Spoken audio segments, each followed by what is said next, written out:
Yeah, go ahead. Yeah, for those who may be tuning in for the first time out there, Brother Red Pill is with us this morning. Brother HERU ATTA. The brother has his Bachelor's of Science degree in Biology and Psychology from Tufts University, a JD from Northeastern University School of Law. He's the founder of Herbal Results Industries, where he is a creator, inventor, and manufacturer of herbal medicines that has achieved many consistent reversals of serious illnesses. So, Heru has been an early investor in Bitcoin since 2012, Tesla since 2015, and also began trading Forex in 2005. Over the years, the brother immersed himself in deep study of various trading systems and emerged with a unique, consistent, and successful trading methodology with a high percentage of profitable trades. And we're all invited to witness, mirror, observe, copy, and analyze his trades. You know, you can go get your weekly, monthly, or yearly subscription. The brokers and trading platforms that Heru presently uses is Hugo Sway, Forex Pairs, Meta Cryptocurrency, and indices. Robinhood is also used for stock options, so you're free to use your own preferred brokerage platform. Thank you, brother. It's all yours, man. All right. Bless up, everyone. Bless up, Anthony. Bless up, Red Pill. How y'all brothers feeling this morning? Bless up. Peace, That's love, and light. feeling productive. Excellent. And as we have people tuning in, we always like to give a few minutes for people to tune in. But this should be we're going to do part 2 because Red Pill has to leave a little bit early. And Brother Anthony, how long do you have to be on today? Yeah, I can be on to the end today. Okay. So what we're going to do is we're going to do 2-part of this conversation so that Red Pill's audience can benefit from this conversation as well. A lot of people have been asking me about the black box approach to solving our issues globally that I've discussed. And today I'm going to have 2 guests on, and it's going to be a very serious conversation. What I want to do is I want to take a moment and I want to share the call-in link in case people want to call in and be part of this robust conversation. There's a lot going on right now. We're going to look at the investments that we've made and what the vibes is on that. I'm going to show people in real time how to actually how you can buy a stock on mystocks.africa, and I'll show you how the stock that I'm in is doing with Clydestone, and it's doing very well. Anyone who's in Clydestone right now, you've made some money in the last week, 2 weeks. So we're going to look at that, and then we're going to look at some of the options plays that I took. Let me see. Call in here. I'm just putting that on the Facebook, and I'm going to put it on my YouTube for those who want to call in. And Brother Anthony, can you state the call-in number as well for Sankofa Radio? You there, Anthony?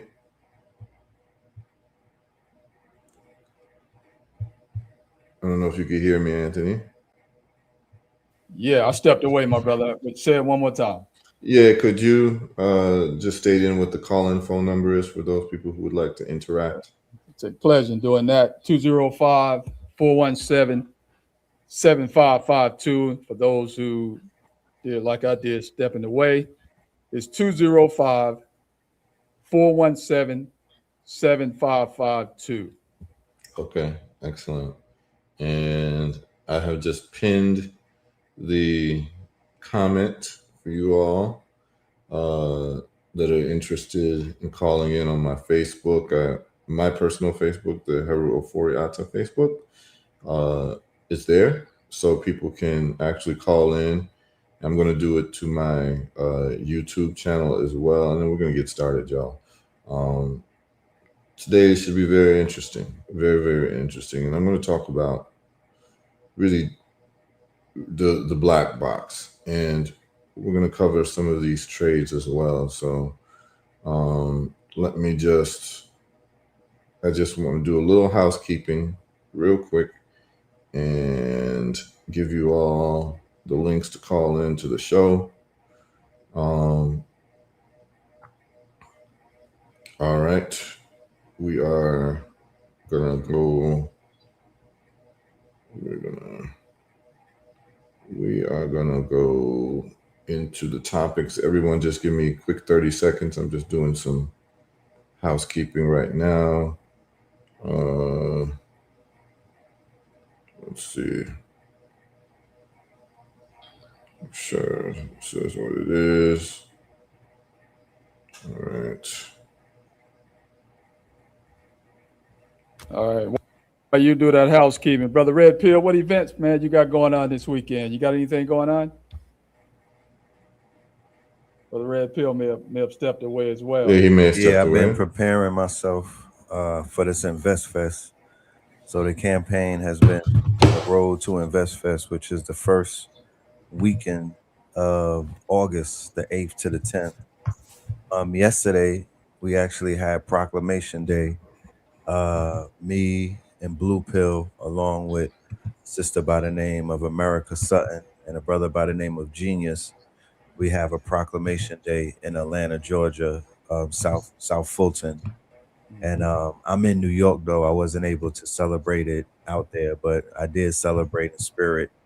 And brother Blue Pill and Sister America, they were able to put some festivities on and whatnot. So shout out to the A, shout out to South Fulton, shout out to our Proclamation Day. But yeah, I'm out here in New York City, just getting everything together for this Invest Fest. Bringing all of the troops together. You know, we are going to be demonstrating a high level of technological, I would say technological warfare, because that's where we are right now. You know, we up against a lot of opposition and whatnot to get our people on board and on deck with this technology and to, just carve our way into this industry, this multi-trillion-dollar industry. So that's what this appearance at the Invest Fest is going to be circled around. Yeah, is it too late to register for the Invest Fest, and will it be virtual? As vendors, I think it may be sold out. I'm not 100% sure, but as it's not too late to register for the Invest Fest as a just to come as somebody who's gonna support and be there to tap into all of the information. I tell everyone it is the best $300 that you can spend to come and network and to tap into be in a room with about 30,000 investors and melanated people whose mind is on investments and whose minds are on the same thing, on the same frequency that you may be on. So yeah. Yeah. Well, what do you tell our folks over here, man, where you can go and register for the event? I'm sorry, say that again. Where can we go to register for the Invest Fest?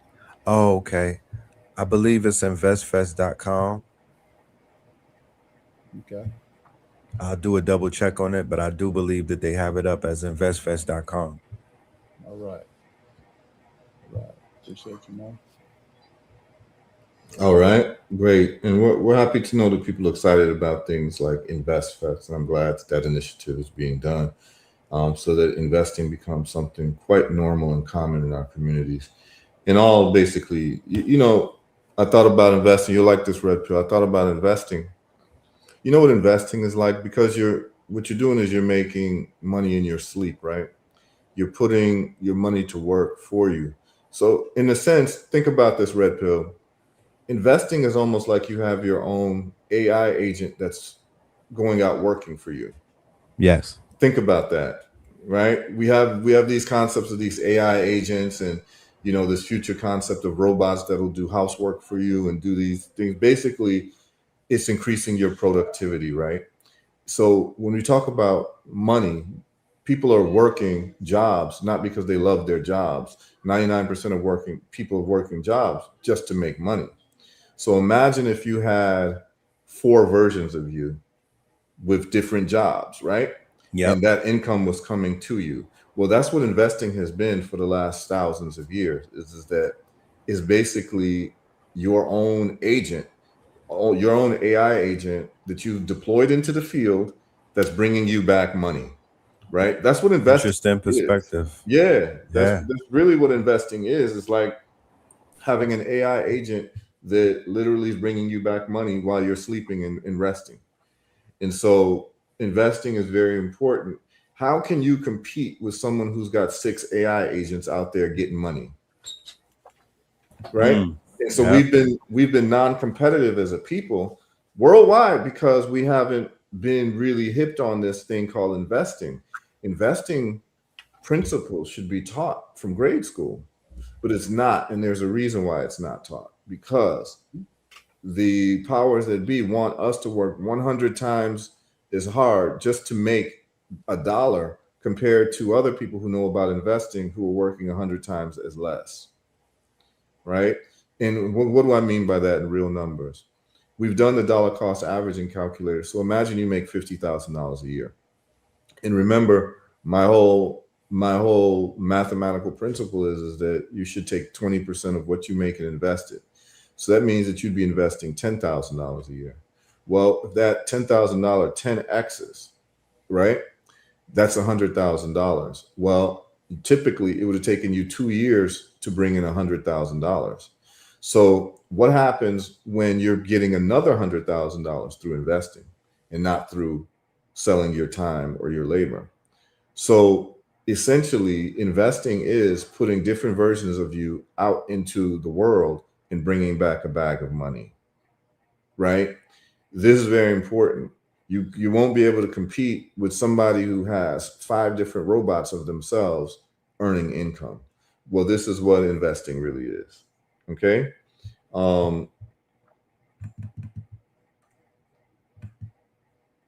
Yeah, big up Chef Camacho. I think you sent me an email yesterday, Chev. Is that you who sent me the email about the skin issue?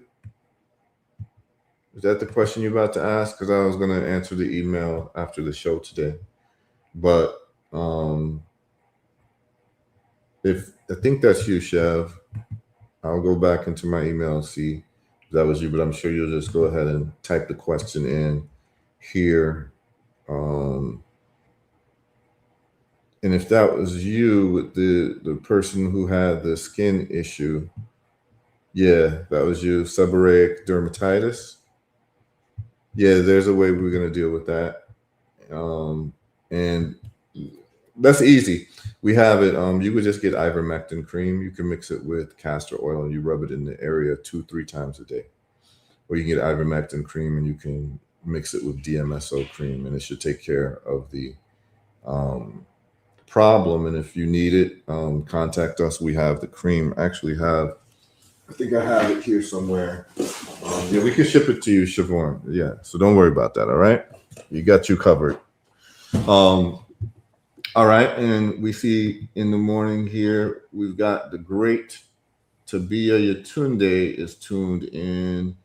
She made a big up in her messages. Says, Heru, you are extraordinary. Give thanks. You are extraordinary too, my good sister Tabia Yatunde. And I want to congratulate her because I saw a post that Tabia Yatunde is now a mayor of a town in Oklahoma. So we got Mayor Tabia. Yeah. And some of you may know Tabia. Right. Tabia is on herbalresults.net website testimonials. All right. Stage 3 endometrial uterine cancer reversal. Right. Using herbal results, olive leaf extract. And so people want to know more about Tabia's journey, hear more about Tabia, just go to herbalresults.net, go to testimonials, and you'll see Tabia there telling her story. Beautiful sister who cares about our people. I'm happy to know that you were tuned in, my sister.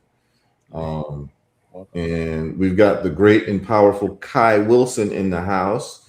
Those of you who want to know what a go-getter is and somebody who is proactive, link up with Kai Wilson because she's not playing any games.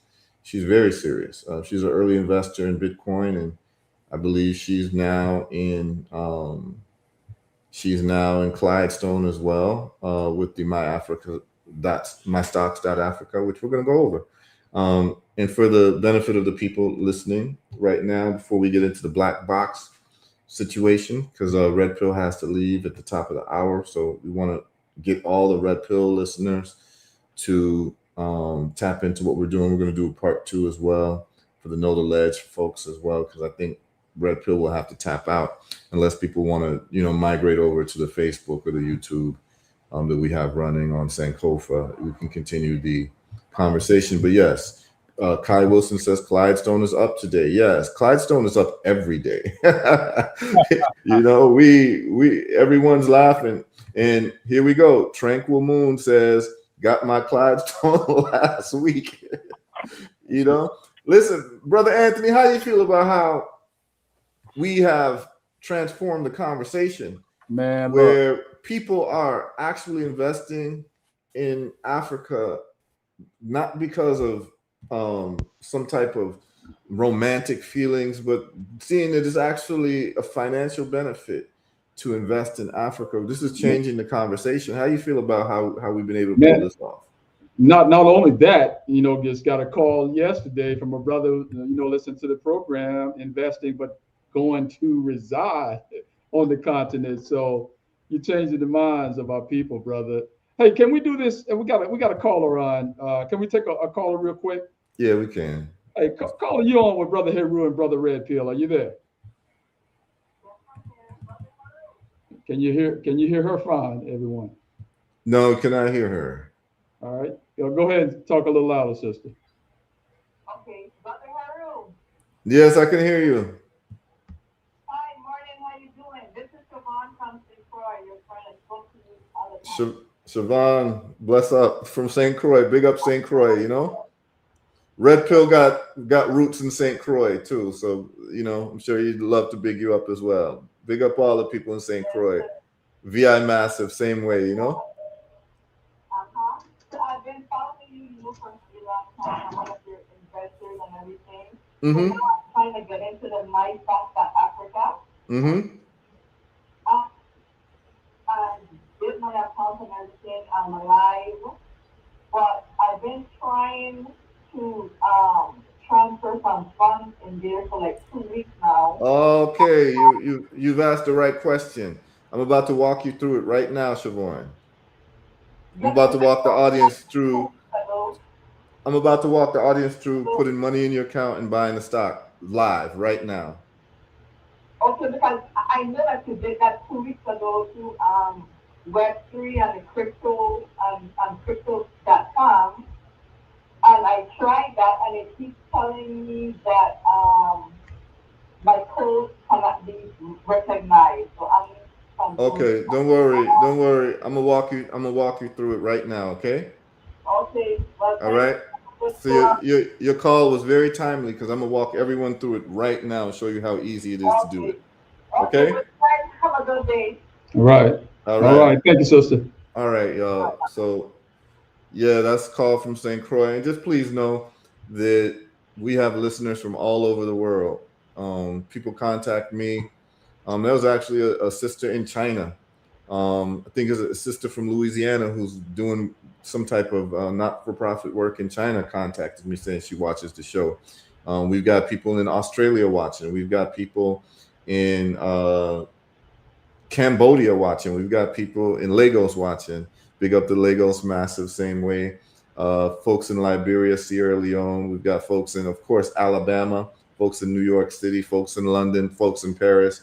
We're worldwide and we're bringing value to the people. So without further ado, I'm gonna walk y'all through how you can easily fund your mystocks.africa account. And well, let's just do this first. Why would you want to fund the account? Okay. Why would it be important to Kenya is in the house, Truth Seeker. Big up Kenya. Is that Nairobi, Arusha? Where are you at in Kenya? Diani Beach, you know what I'm saying? That's one of my destinations, hopefully this year, to go to Diani Beach, Kenya. I actually want to put up a roots reggae restaurant, you know what I mean, with live performances in Diani Beach. That's one of my bucket list items to do with my life is to actually set up a place in Diani, right on what they call the Indian Ocean, which we renamed the African Ocean. Beautiful waters there, and so we're looking to do that. It's not too far from Mombasa, you know. Oh, you in Lamu? Okay, big up the Lamu, massive man. Lamu is also a beautiful place, man. I know in Lamu, life is just laid back. That you know, a lot of people riding donkeys to get to place. That's how life is just laid back in Lamu, and beautiful beaches there as well. So big up Lamu, massive. You know, Tennessee is in the house in the form of Twyla. Big up Twyla. You know, we got listeners all over. So let's get into how you can easily fund your MyStocks.Africa and why you want to do that in the first place. So check this out, y'all. MyStocks.Africa. You all are able to see the screen. Can you let me know, Brother Anthony Red Pill, if you can see screen? Yeah, we got good morning HERU right there. All right, there we go. So check this out, y'all. I'm only in one stock right now, which is, and I'm dollar cost averaging. So you see my levels, and you see right now I'm at a 15% increase in my money. Right. So I've made $100 by doing nothing but just investing within the last week or two, right? And it's going to be increasing as every week I'm putting money into the account. So check this out. We're going to go into, what am I in? I'm into Clydestone. So I'm in Clydestone, and we're just going to look at the Clydestone chart. Why am I in Clydestone? Because it's the best performing stock for the last 365 days on MyStock.Africa. It just happens to be in Ghana. And there are other stocks too. There's some Nigerian stocks I'm going to be looking at that we'll talk about next week.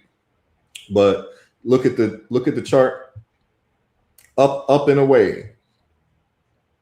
Everyone can see that with Clydestone. Yeah, up and away for sure. Yeah, up and away. That's it right there. Look at that. Up and away, y'all. Okay, but look at the price. The stock price is 37 cents. Mm-hmm. You know, it's got a lot of upside. And Ghana money, Ghana cedis is, which is the form of the dollar in Ghana. It's called Ghana cedis. It's $4.38. 4.38 Ghana cedis, but in terms of US dollars, it's 37 cents. Okay, so this is what's important for y'all to look at. In 1 year, it's gone up 4,700%, which is a 48x return. That means that if you put $10,000 in a year ago, you'd have $480,000 today. Okay, you'd be having close to $500,000 if you started this a year ago and you front-ended $10,000. Okay, in the last 3 years, you're looking at 14,500%, which is 146x. Okay, so in the last 3 years, you'd have made 146 times your money. $10,000 would be $1.4 million. Okay, $10,000 3 years ago would be $1.4 million. This is just what it is. Okay, and so we want to get in on this action. What is Clydestone? Where they're transforming payment systems in Ghana and West Africa. So this is a big deal, right? So they're always making money because they're getting pieces of transactions because they're handling the transactions in a smooth way in West Africa. Okay, so this is very, very serious. So what do? We say we want to get into this. So what happens is that you have to go ahead and buy. So what we're going to do is we're going to fund the account. How are we going to fund the account? Well, when you go to wallet, you have three choices to fund your account. Okay, you go to deposit, and then you will have the option through your bank, which takes a long time, by the way. It takes like, I think, a week or two to get the money wired from the bank to appear. Mobile money, that's more regional. The credit card, but they take 3.5%. But Web3 is free. So we want to do Web3 and find out what that means. Well, what Web3 just means cryptocurrency stablecoin. Question is, how do you get the cryptocurrency stablecoin? Well, it turns out that you can go on Robinhood and buy cryptocurrency stablecoin immediately. So Can everyone see my Robinhood? Oh no, here it is. Here's the Robinhood page. Yep. Can you see it? We got it. Intel. Okay. What we're going to do is just make sure that you have money in your account, in your Robinhood. You're going to link it to your bank account. Your debit card is going to be automatic. A debit card deposit is going to be automatic. You just go ahead and do that. And then you're going to go to USDC. Does everyone see USDC? It's a stable coin. It's just pegged with the US dollar. So it's always going to be $1. Okay. And what are we going to do? We're going to buy USDC. So what I'm going to do right now is I'm going to buy $100 of USDC. Okay. And right there, we're going to go review order. Oh, wait, hold on. I'd have to draw. Let's do $50 because I'd have to take it from, I'm just going to take from the money I already have there available, and I can add more always. So we just do $50, the same thing, same concept. Go right here, review order. And then I'm going to scroll down to submit buy. Done.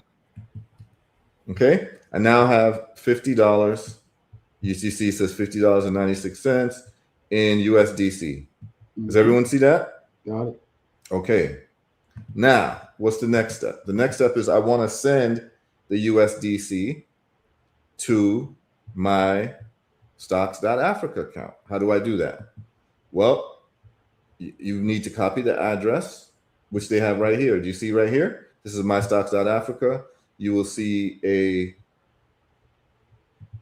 this right here. Under it is also the link for the address to deposit the money. Watch this. You just hit copy. It says copy. Oh no, sorry. You all didn't see that. All right, here it is. On the deposit, you hit Web3 and then you will see the QR code. You all can see it now? Yeah, we got the QR code. Okay, but below it, it has the actual address. You copy that address. Okay, and then you go back to Robinhood because you have the money now. It says $50. And then you're going to hit this arrow here from Robinhood, and we're going to go send and receive. Do you see that? It says send and receive. Yep. Yep. Okay, and I'm going to make it a little bit bigger so people can see better. All right. You're going to hit send and receive, and then use right here is the send and receive. Right there. Yes, it was on market order, but you're going to click send and receive. And then you're going to, on that send and receive, I'm going to make this a little bit smaller so we can see it. And you see where it says amount, we're going to do 50. And we're going to do send to, and we're going to paste the address that we copied. Okay. And then continue. All right. To send it, you're always going to pick Ethereum network. Don't use any other network. Ethereum network. Okay. So you click that. And then we are going to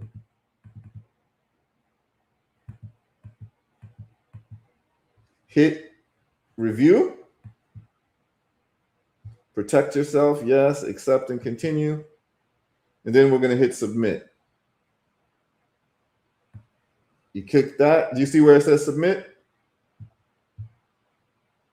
I know it's a little small, but you all can see it. That green button, submit, submit. Okay. And it has sent me a notification on my app just confirming that I am trying to make this transaction. And I got it on my phone and I'm going to click yes, it's me. Okay. It says we recognize this device. It is now sending the money. Now, what's going to happen is I will go here to my stocks.africa and it will give me an update on the transaction. So what we'll go is we go to dashboard, and it's going to tell me, you see where it says cash here? It says 33 cents invested, $767. I'll get an update here. Or you can go to wallet, and you see where it says US wallet, it says 33 cents. When the money has arrived, it is now 9:31 a.m. Eastern Standard Time. At this 33 cents, we will see when it updates to $50. We'll see how long it takes to do that. It should be a few minutes. When that's available, we go ahead and we buy more stock. We rinse and repeat. Okay, so we'll just wait for that to update. But that's it right there. Okay, now what we're going to do is we're going to look at some of these options that I did yesterday. So those people who are the subscribers to HERUtrades.com, you would have gotten an email of some options plays that I made yesterday. So what did I make? I did Intel, and we're going to share this tab here, and we're going to go to the chart. Why did I do Intel? Because of what the chart is telling me. What's the chart telling me? We go to the yearly look, and we go to the weekly interval. What are we seeing? What are you noticing? As this is rising, what is it doing? Remember, it's always like a wave. Nothing just rises, right? It goes up and down, right? What are you noticing? These are EMAs. So these lines are what they call EMAs, exponential moving averages. And what you'll find in trading is that price, which is these candlesticks, like to bounce off of EMAs. And so we look at the history of Intel, and what do we see on the weekly chart? It likes to bounce off of this pink EMA. Do you see it? Oh, yeah. You see how price likes to bounce off this pink EMA? Well, what do we have this week? Price came off of the EMA. So now we have the trampoline effect. So what did I do? Remember, the first principles thinking is buy low, sell high. So here's the low. Look at the stochastic low is here. Again, every time it hits that stochastic low, what happens? It's a trampoline. Well, we're at stochastic low and we're at the TDI low. Okay, which is the RSI relative strength index, plus coming off of what we call the 22 EMA, bounce, boom. So I hit it with an option. The other option that I did was yesterday, Microsoft. Why did I do Microsoft? I did Microsoft because if you look at the Microsoft chart, we start to see something very interesting. So in trading, you're always looking for structures, M's and W's. M's is when something is going down like this, and M, and a W is when something is going up. What do we have here? What does this look like to y'all? The beginning of a W. And this is the 1 year view. What happened? We're at the lows again. Lows. Look at this W forming off of the weekly chart. Look. Now, how does Microsoft behave when it hits this white line? Yeah, 1 second, please. In trading, the white line is called the mayonnaise. Okay, these are just little slang terms in trading. But I'm going to show you, notice the behavior of Microsoft when it hits the white line. What happens? It's like a trampoline. Do you see it? See here? See here? See here. These are the observations that people who trade and do technical analysis would be seeing. Every time, you see that? This is from 2015. Okay? If you'd have gotten to this in 2015, you could still be in this damn trade. Because what happened?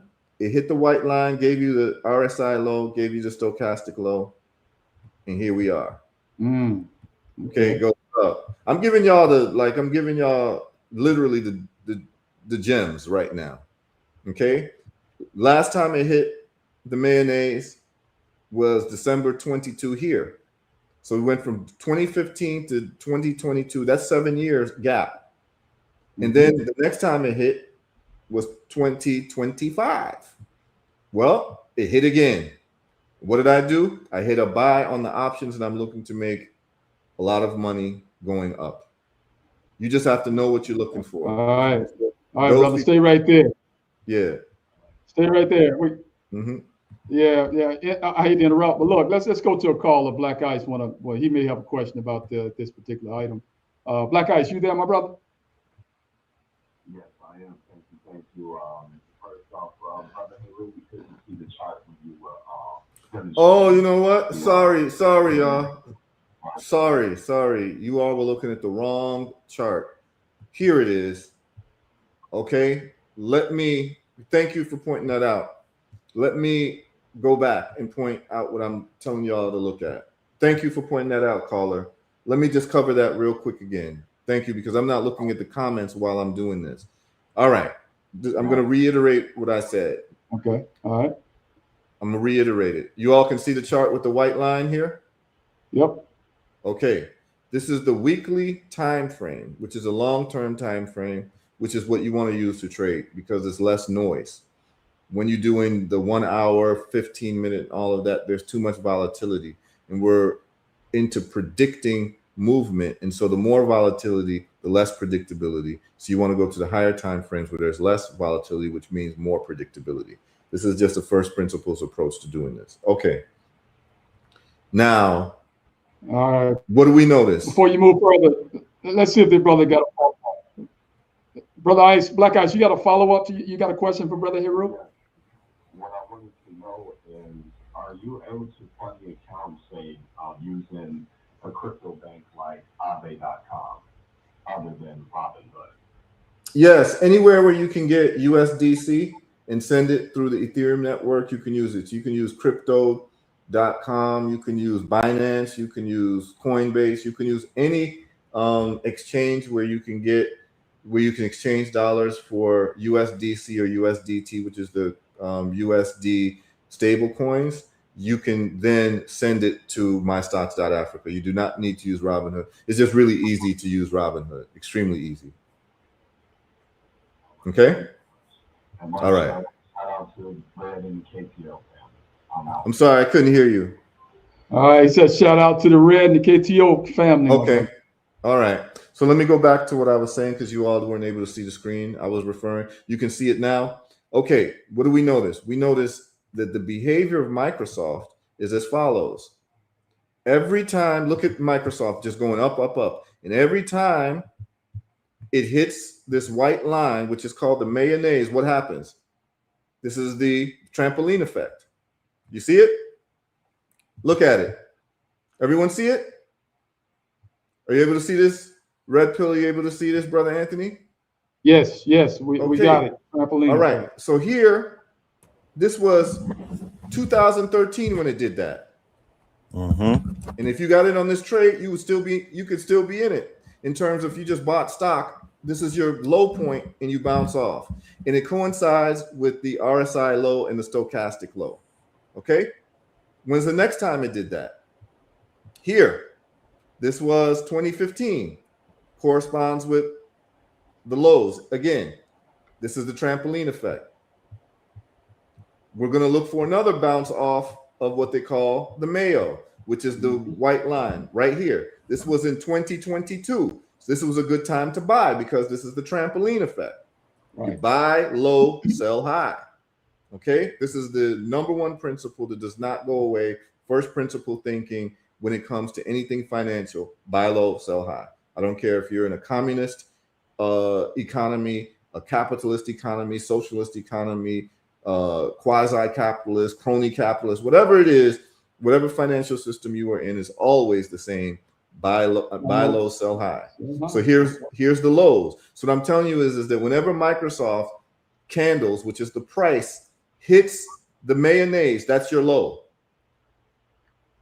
So this is in 2022. You could have gotten to this trade and still been in this trade. Last time it did it again was 2025 April. We are at that point again, ladies and gentlemen. This is why I did an option on this. Right.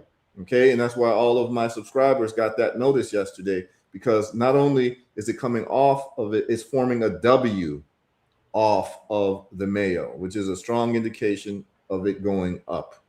Okay, every single time Microsoft hits this white line, it bounces up like a trampoline, and this is where we did our option, and we're looking to make a lot of money going up.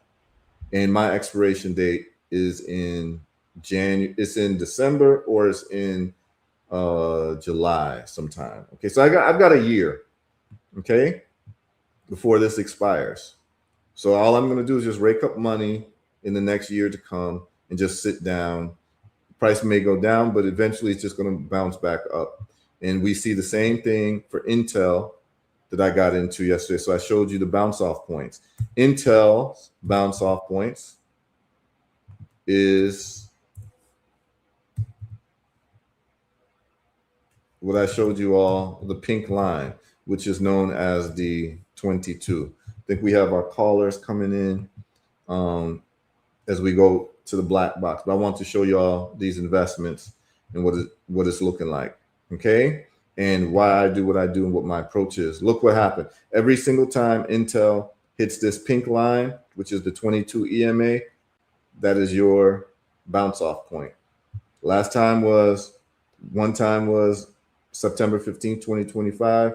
Another time was November 17, 2025. Another time was here, March 30th, recently this year. And then now we're on that pink line again. And then you see this green going up, which is showing that this is literally the trampoline effect.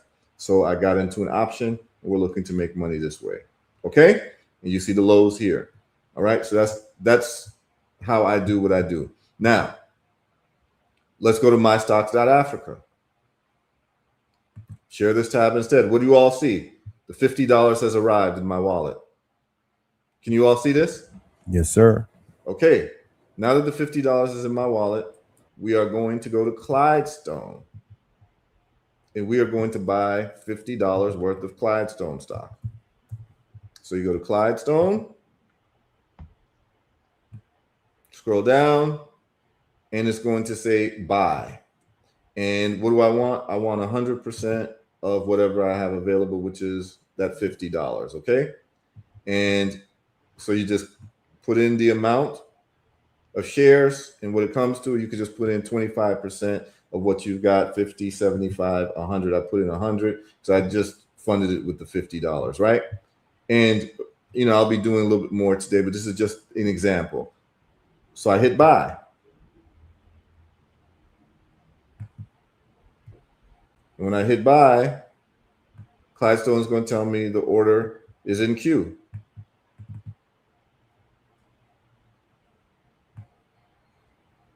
Hold on 1 second.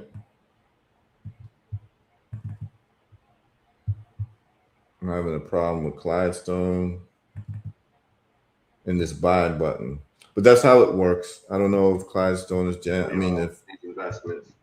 All right, let's try it again. Clydestone, buy. Let's see. I think it went through. Yeah, it went through. It just didn't tell me it went through. Oh no, there it is. 100%. You hit the buy, and then it'll execute the order, and then that's it, y'all. Let's try something. Maybe this. Yeah. Right now, the buy button is frozen. We'll give it a few more minutes. Okay, buy shares. That's it there. Maybe I can hit that one. Let's go 100% again. I usually would hit that button, but let's do that. Buy. Okay, there we go. You see that? Mm-hmm. Yep. Okay, we're going to shrink that a little bit. Execute buy. And that's it. It says order queued. I just bought 132 shares of Clydestone for $50. Okay? Right. All right. And that's it. And then it just adds up. And then you start looking at your portfolio. And this is what the portfolio looks like. Okay. It tells you how much is invested. I invested $666 and I'm at $767. So I've made $100 profit in the last week. Okay? Doing nothing. Mm-hmm. Okay? And this is what we're going to keep doing. All right? So I've made 15% on my money in 1 week or 2 weeks. Compare that to Bank of America, where you're making 0.01% of your money. Okay? In 1 year. So in 2 weeks, you've seen me make 15% on my money. Okay? So this is very important that you all saw that. Okay, now let's get into our conversation, because we've got some very serious brothers on right now. We've got Amobi. We're going to add Amobi, and we're going to add Brother Ken Eccles. We've got Brother Ken Eccles on. Now, why I got these brothers on? All right, Brother Amobi, Brother Ken. Ken, how are you? I'm great, brother. Greetings. How you All doing? right. Brother Amobi. All right. We got the mad scientists in the house. Both of them. The mad scientist without hair and the mad scientist with hair. I said, I gain on, you know what? Let me just lay down. Yeah. No, that's good, man. So here's what we're doing, y'all. We're gonna have this conversation about the black box, and this is why I have these two gentlemen on. These two gentlemen are some of the smartest human beings that I know, and they're engineers. Okay, and we're gonna get into their profile and why do I have engineers on. All right, what you should know is that China's rise was due to engineers. The people who run China, in terms of the presidents of China for the last couple decades, and the people who are the politicians of China, are all engineers. Okay? And that's why China looks like how it does and how it's been able to become a superpower. Most of us tuned in are old enough to remember when Chinese goods were you bought Chinese goods, you always assumed that they were inferior and they were going to break down, right? That was nothing short than 30 years ago. Well, in 2026, China is the center for manufacturing in the world, and your iPhones are manufactured in China. Chinese manufacturing, engineering, technology is seen as the standard for the world. And basically what they were doing is they were at the scrimmage stage. They were basically saying, we're going to have to become a serious nation of people because the Chinese never forgot about the Opium Wars. The Opium Wars was when Britain started pumping opium into China in exchange for gold, because they were at a gold deficit, because they were trading gold for tea, and the Chinese didn't accept anything but gold. So what happened was Britain started dumping opium in exchange for gold into China, and a boat was caught off of the coast of China full of opium from Britain. The Chinese seized the boat and destroyed the boat, and the British took that as an act of war, and that's how the Opium War started. Well, what did that result in? The British actually winning and taking over the port of Hong Kong, where the British control Hong Kong for 100 years. In the time they control Hong Kong for 100 years, it's created problems because the people of Hong Kong and China believe that they are different people than the people of China, because they have European first names and they've adopted Christianity, right? Because that's what the Europeans brought to them. And so the Chinese are having problems with the people of Hong Kong, who think that they're separate people, but they're Chinese people with just British first names, right? Sound familiar? So what happened was that the Chinese took stock and realized that, listen, how did we let a little island nation beat a big country like China? And what happened was that they realized that it was all about technological superiority. So technological superiority is what runs the day, y'all. And so what the Chinese decided to do is, we're going to become a technological superpower, so this can never happen to us again.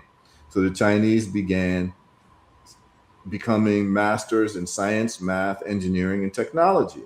And this is where we are now, where the United States can't do to China what it can do to everyone else, right? Is because it's about technological superiority. Why is this conversation happening, and why are we talking about it? Well, in our history, when we look at our history, and because I've traveled all around the world and seen different places, where our people live. The only place I haven't been where there's a major black population is Brazil, right? Brazil is the second most populous country of black folks in the world, outside of the African continent, right? So living in the Caribbean, living in Africa, living in America, you get to see what's going on everywhere we are, where the world refers to us as black folks. We're going to use the term black people.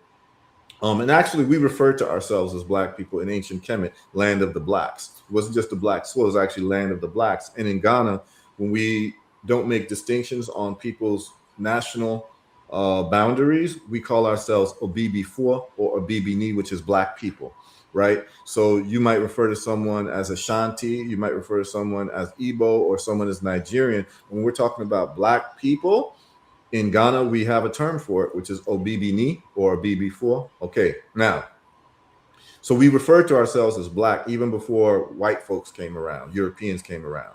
And next week, we're going to have Brother Obadale Cambone on, and he's going to talk about the work that he's doing in terms of engineering and linguistics, linguistic engineering. Now, when I look at our condition worldwide, you have what you call the black box. What is the black box? I want you all to listen very closely because I've talked about the black box. Well, the black box, this is using what we call first principles thinking to solve problems, right? I always talk about first principles thinking. We use first principles thinking for trading. We use first principles thinking for engineering problems. We use first principles thinking for financial problems, scientific problems. The reason why I've been able to have the success in cancer and the success in high blood pressure, diabetes, which y'all saw on Monday when someone called in with a diabetes reversal testimonial. The reason why we've been successful is because I'm using a first principles approach to health. Well, when it comes to our history, when you use a first principles approach, you are pushed into a corner to have to think about the black box. What is the black box? Whenever a plane crashes, the only thing that survives is a device called the black box. Mm-hmm. And that black box has what they call telemetry data. It tells you why, how, and when the plane failed and the plane crashed. But the retrieval of the black box is not just an academic exercise. It is not just an exercise to get the black box to find out what happened and how it crashed. The goal of retrieving the black box is not only to find out how and why it crashed, but to make sure that the plane never crashes again. This is key. You want to make sure that a plane never crashes again, so you discover what you call the limiting factors that kept that plane from flying in the sky. And usually when we talk about first principles thinking, remember that first principles thinking asks you to do two things: define what are the immutable laws and immutable truths of a problem set, and two, to discover what are the limiting factors in the problem set. And when you do this, you're going to outperform everyone else. So when we talk about our history, as if our people, black folks worldwide, was an airplane, right? What caused our black box to fail? What caused our black box? What caused our airplane to crash? This is a question you'd have to ask. What are the two greatest limiting factors in the history of black folks that caused us to be colonized, enslaved, renamed, controlled, imprisoned, murdered, genocided, all of that? What are the two limiting factors of our history? And so I'm going to ask that of Brother Anthony and Brother Red Pill. Let's start with Brother Red Pill. Brother Red Pill, if you were to identify two limiting factors for our people historically, in other words, what caused us to fall, our plane to crash, I'm talking about globally, what are the two things that you would say they are? I would say lack of resources. Okay, what's the other thing? And I would say the purposeful, the system that was created and the structure that was created that basically blocked us out of proper information. We were running on faulty systems, sort of like malware, based off of the falsehoods that were taught to us. That kind of like keeps us in this perpetual loop of confusion and dysfunction. Okay, so you're saying lack of resources and bad teaching, basically. Yes. Okay, and Brother Anthony, what would you say if you I had say to that big. identify two things? Well, the big one is the teaching aspect, which is education of your own, and and I would say, along with the teaching and the education aspect of it, um, I think that's the biggest one, man. I can't think of a second one. Okay, so the teaching aspect. So then, when we ask that question, and like, what would be taught, right? Um, Survival skills, skills to actually thrive, and so forth and so on, right? But I would what say I'm going dollar cost average. to It's the lack of financial Mhm. education that has stifled us, I feel. And when we look further back, it seems as if some of our ancestors had that education because the moves that they were making with purchasing land, knowing how to cultivate land, we were dealing with stocks and things of that nature in the 1800s. But somehow, some way, that education stopped. Well, we had Black Wall Street, which was named Little Africa, right? And folks were Right, investing and whatever. But what happened? We got bombed. right. Okay, so listen. I want this happened with Move. Is in Philadelphia, we got bombed, right? In in uh, in other parts of the world, we were also bombed, right? We were attacked, right? Slavery couldn't have happened without a military incursion into Africa, right? Okay, so here I'm going to just break it down for everyone, and I'm sure no one will agree. And this is why these two gentlemen are on, because I want to get to the point where I stop talking, where I let these two brothers talk, because you all need to hear from these two brothers, and there's a reason why. All right. So when I look at the black box approach to, some people are saying, religion in an army, okay, we're going to have all types of people saying all different types of things, but notice this. When you ask this question of black folks who care, because there's some black folks who don't care. This is not the conversation for black folks who don't care. This is for those of us who actually care about our people globally, and we want to solve the problem, right? There's some of us who only care about a certain section of us, right? So there's some of us who may be in Ghana who only care about their particular ethnic group or their tribe, right? We've seen that go on in South Africa right now. I'm not talking about those people. I'm talking about the people who actually give a damn about us globally, right? Those are the Marcus Garveys, the Malcolm X's, those types of people who actually are looking for a global solution, because they know that this is a global problem. Everywhere you see black folks, the problem is really the same, right? Now, when I look at the black box of what caused us to crash, I'm going to state two things. And what's going to happen is that these two things are going to be the main umbrellas that we're working under. And I don't think any of you all would disagree with me, because everything that you stated is going to fall under one of these two things. Okay, so when I'm talking about the conquering of, because remember, there's books that people should read. You should read Now Valley Contributions to Civilization by Anthony Browder. And you should read The Destruction of Black Civilization by Chancellor Williams. And you should read The Philosophies and Opinions of Marcus Garvey. Why? Because Now Valley Contributions to Civilization, Brother Anthony's holding it up. Yes. Now Valley Contributions to Civilization is telling us what we had when we were at our best, and when we were unmolested and unencumbered as a people, right? What we can build. We start building large edifices and employing serious forms of geometry, mathematics, to show how advanced we are. As a matter of fact, ancient Kemet is known as the greatest techno-complex civilization that existed. And it is the only group of people who has a field of study named after it. It's called Egyptology. Okay? Right. There is no Americology, there is no Europology, there's no Franceology, there's no Englishology, there's no Germanology. You have Egyptology. Why? Well, because we built on such a grand scale, and I say we because it's been proven that the ancient Egyptian, the Kemetic people, were black people through linguistic analysis, through the work of Cheikh Anta Diop, when he took the skin from the pharaohs and he had the leucoderm, melanoderm test, his UNESCO conference showing that the ancient Kemetic language is a Bantu language. I mean, he breaks it all down, okay?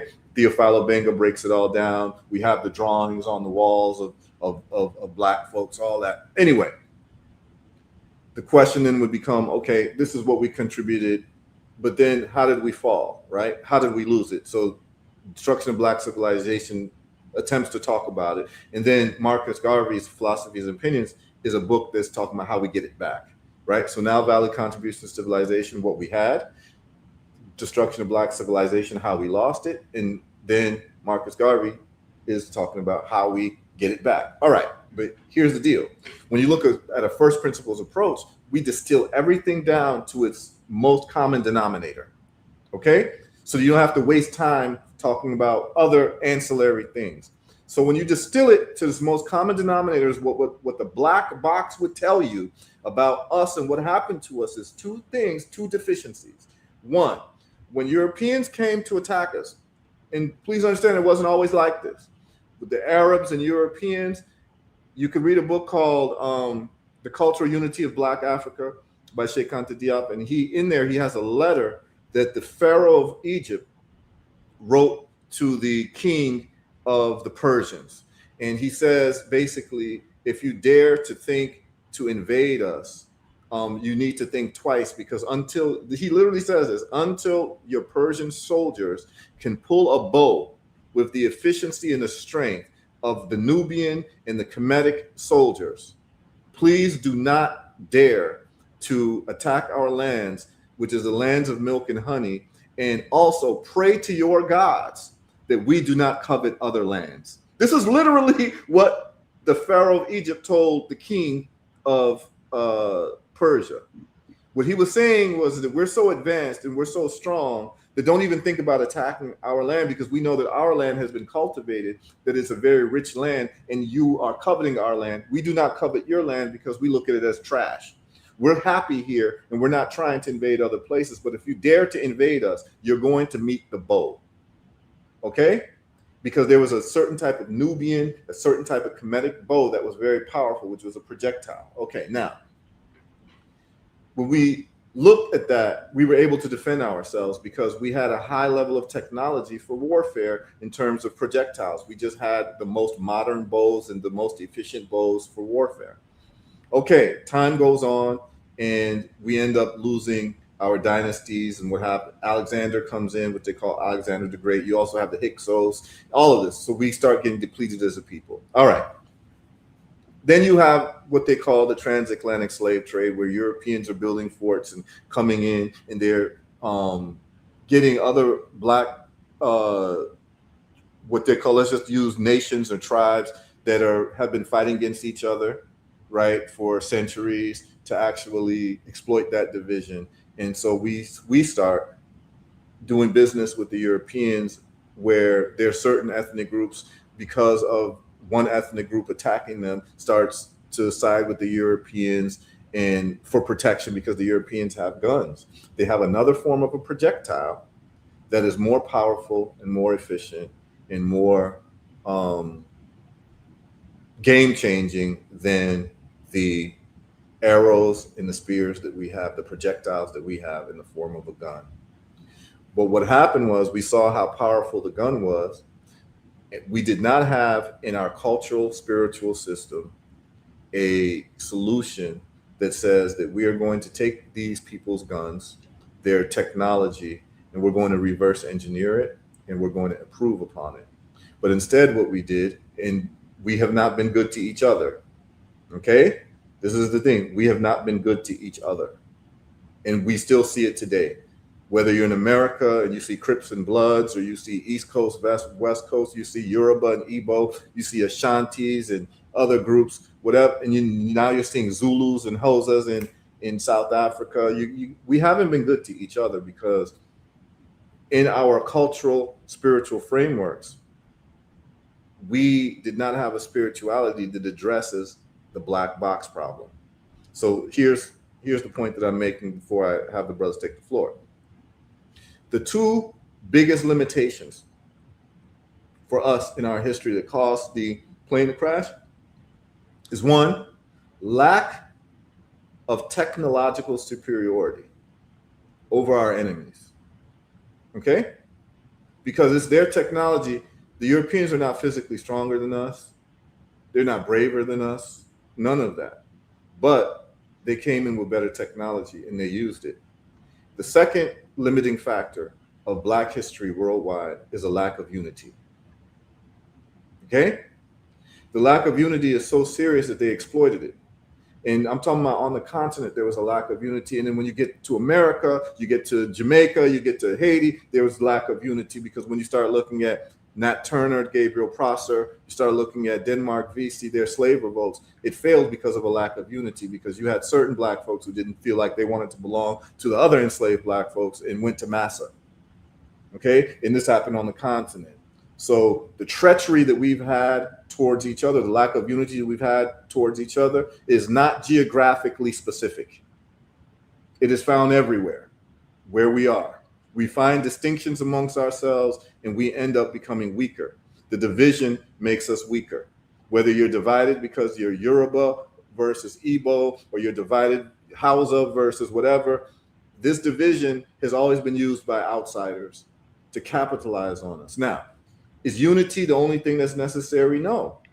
Unity is not the only thing, because you can be unified, but if you don't have weapons that can match their guns or improve upon their guns, we'll just die in unity. We'll die together, right? We'll just all die together because we have failed to get into the conversation and the tradition of where we used to be as a techno-complex civilization with the greatest technologies in the world. You couldn't build a pyramid if you didn't have the greatest technologies in the world. We've gotten away from that. We're not who we used to be, okay? So the point of the matter is that you can be unified, but if you don't have the technology and you're technologically weak, you will die together. You can have the technology, you could have had better guns than Europeans, but if we're not unified, we're gonna turn the guns on each other and kill each other.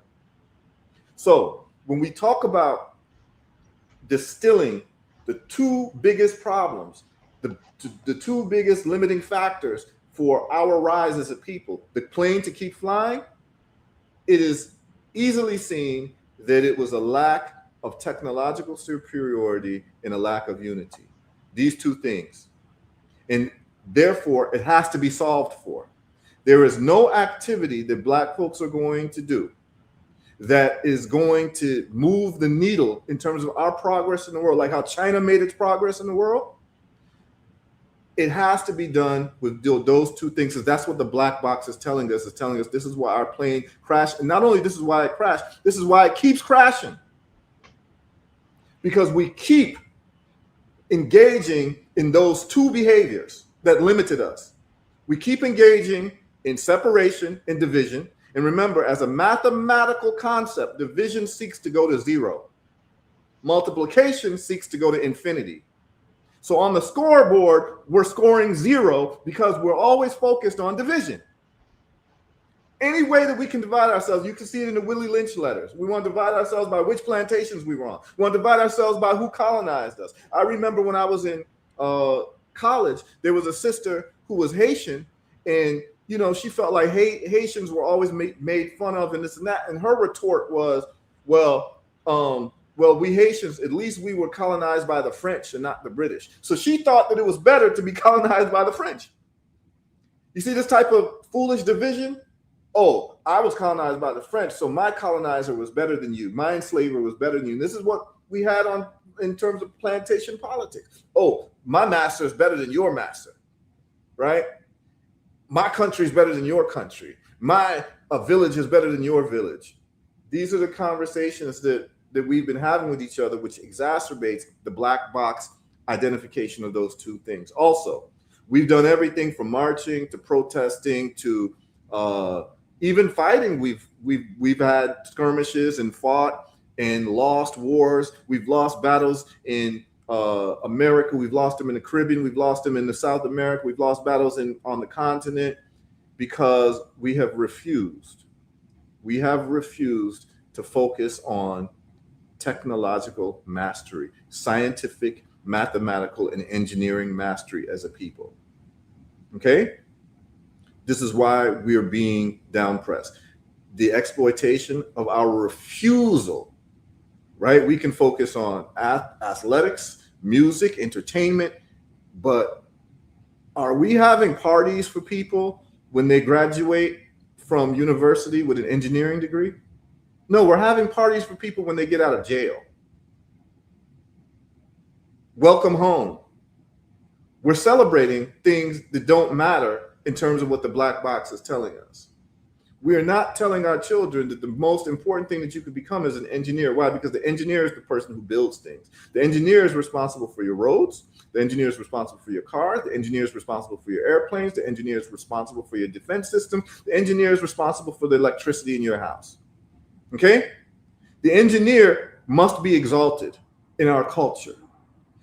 But how do you get people to actually behave? Okay. Well, black folks and other people, but black folks specifically, have a penchant for religion and spirituality. We are addicted to religion and spirituality as a people. And this is worldwide. And as a matter of fact, in the Caribbean and Africa, they say that in the Caribbean and Africa, there are more churches in the world per square mile than any other places in the world. In the Caribbean and Africa, we love religion more than the people who gave us the religions. There's something about us where we just are addicted to religion and spirituality. Okay, I've stayed away from religion and spirituality talk because I've just seen it that if you ask 100 people what is spirituality, you get 100 different definitions.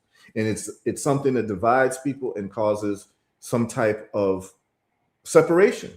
So I've always stayed away from public religious conversations. I've seen the public religious debates. They don't go anywhere. Why? Because religion is not based on logic. It's based on emotion, right? And most people's adherence to the religion is just based on the religion that their colonizer or their enslaver gave them, right? So in terms of like, look at Africa, look at the Caribbean. If the white slave masters would have been Buddhist, we would be Buddhist and defend Buddhism. Right? It's just what it is. These are just facts.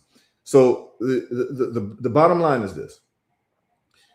I don't talk religion. I don't try to talk people out of spirituality or whatever people want to believe they think is making them a better person. Because at the end of the day, to me, the most famous quote, my favorite quote is a quote by the sister Zora Neale Hurston.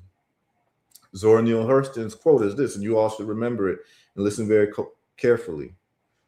She says, he who has created the idols never worships them, however tenderly he may have molded the clay. You cannot have knowledge and worship at the same time. Mystery is the essence of divinity. Gods must keep their distances from men. Listen to the first line she says. He who has created the idols never worships them, however tenderly he may have molded the clay. So the people who came up with these religious mythologies, they don't worship these idols. They don't worship these. It's for you to worship because it's about control mechanisms. Just like, I'll give you an example, like the guy who created the Backstreet Boys, you know, the singing group. And when they would go into the mall, all the girls would go crazy and they're crying. And the guy who created the Backstreet Boys does not go crazy and crying when he saw the Backstreet Boys.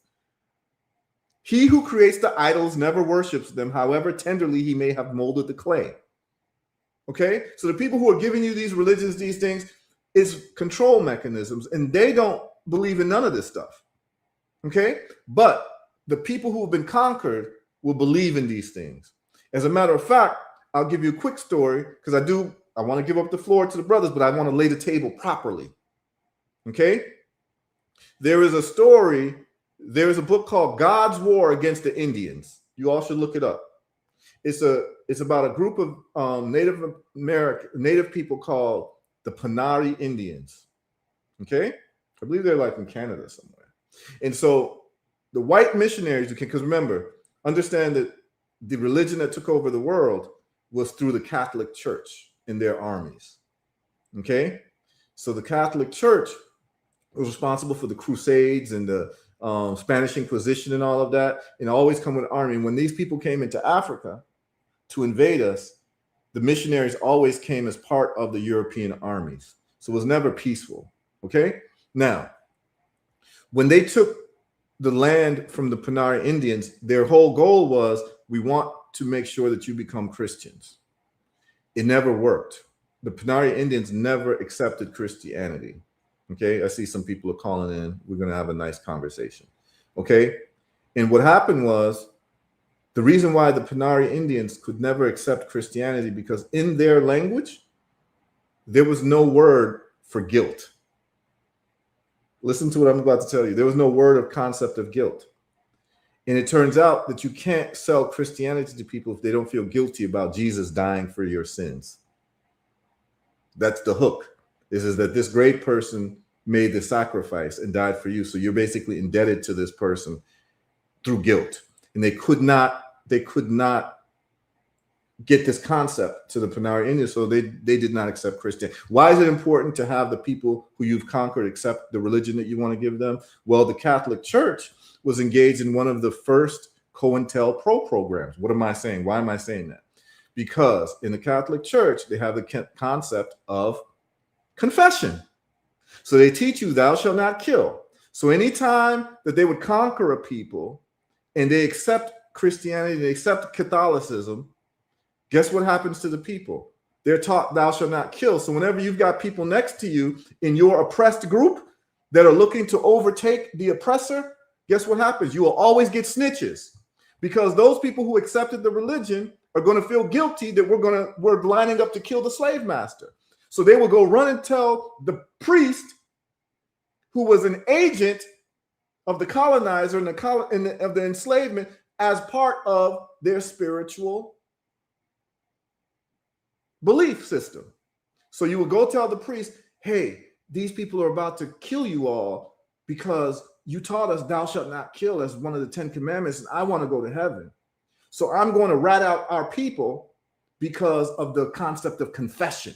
And so what does the priest do? The priest says, thank you, you're blessed, you're going to go to heaven. And the priest right away goes and tells the military officials of the Europeans, because they're just an agent of that. So it was actually a form of spying that made us volunteers.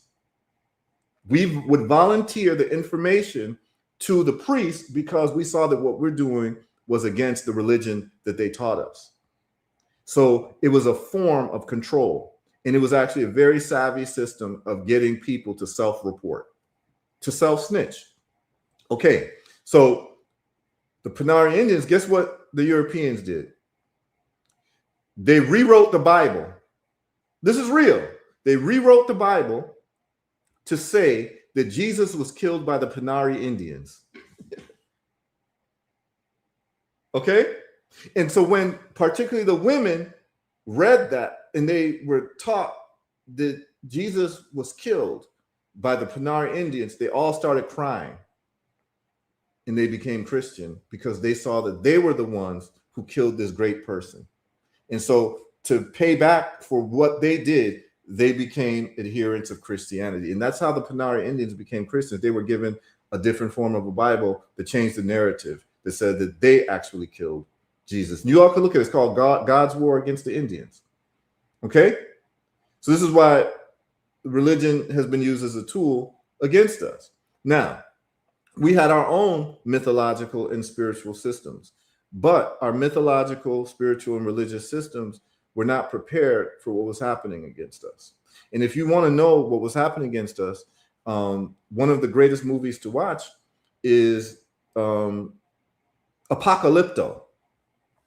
Okay?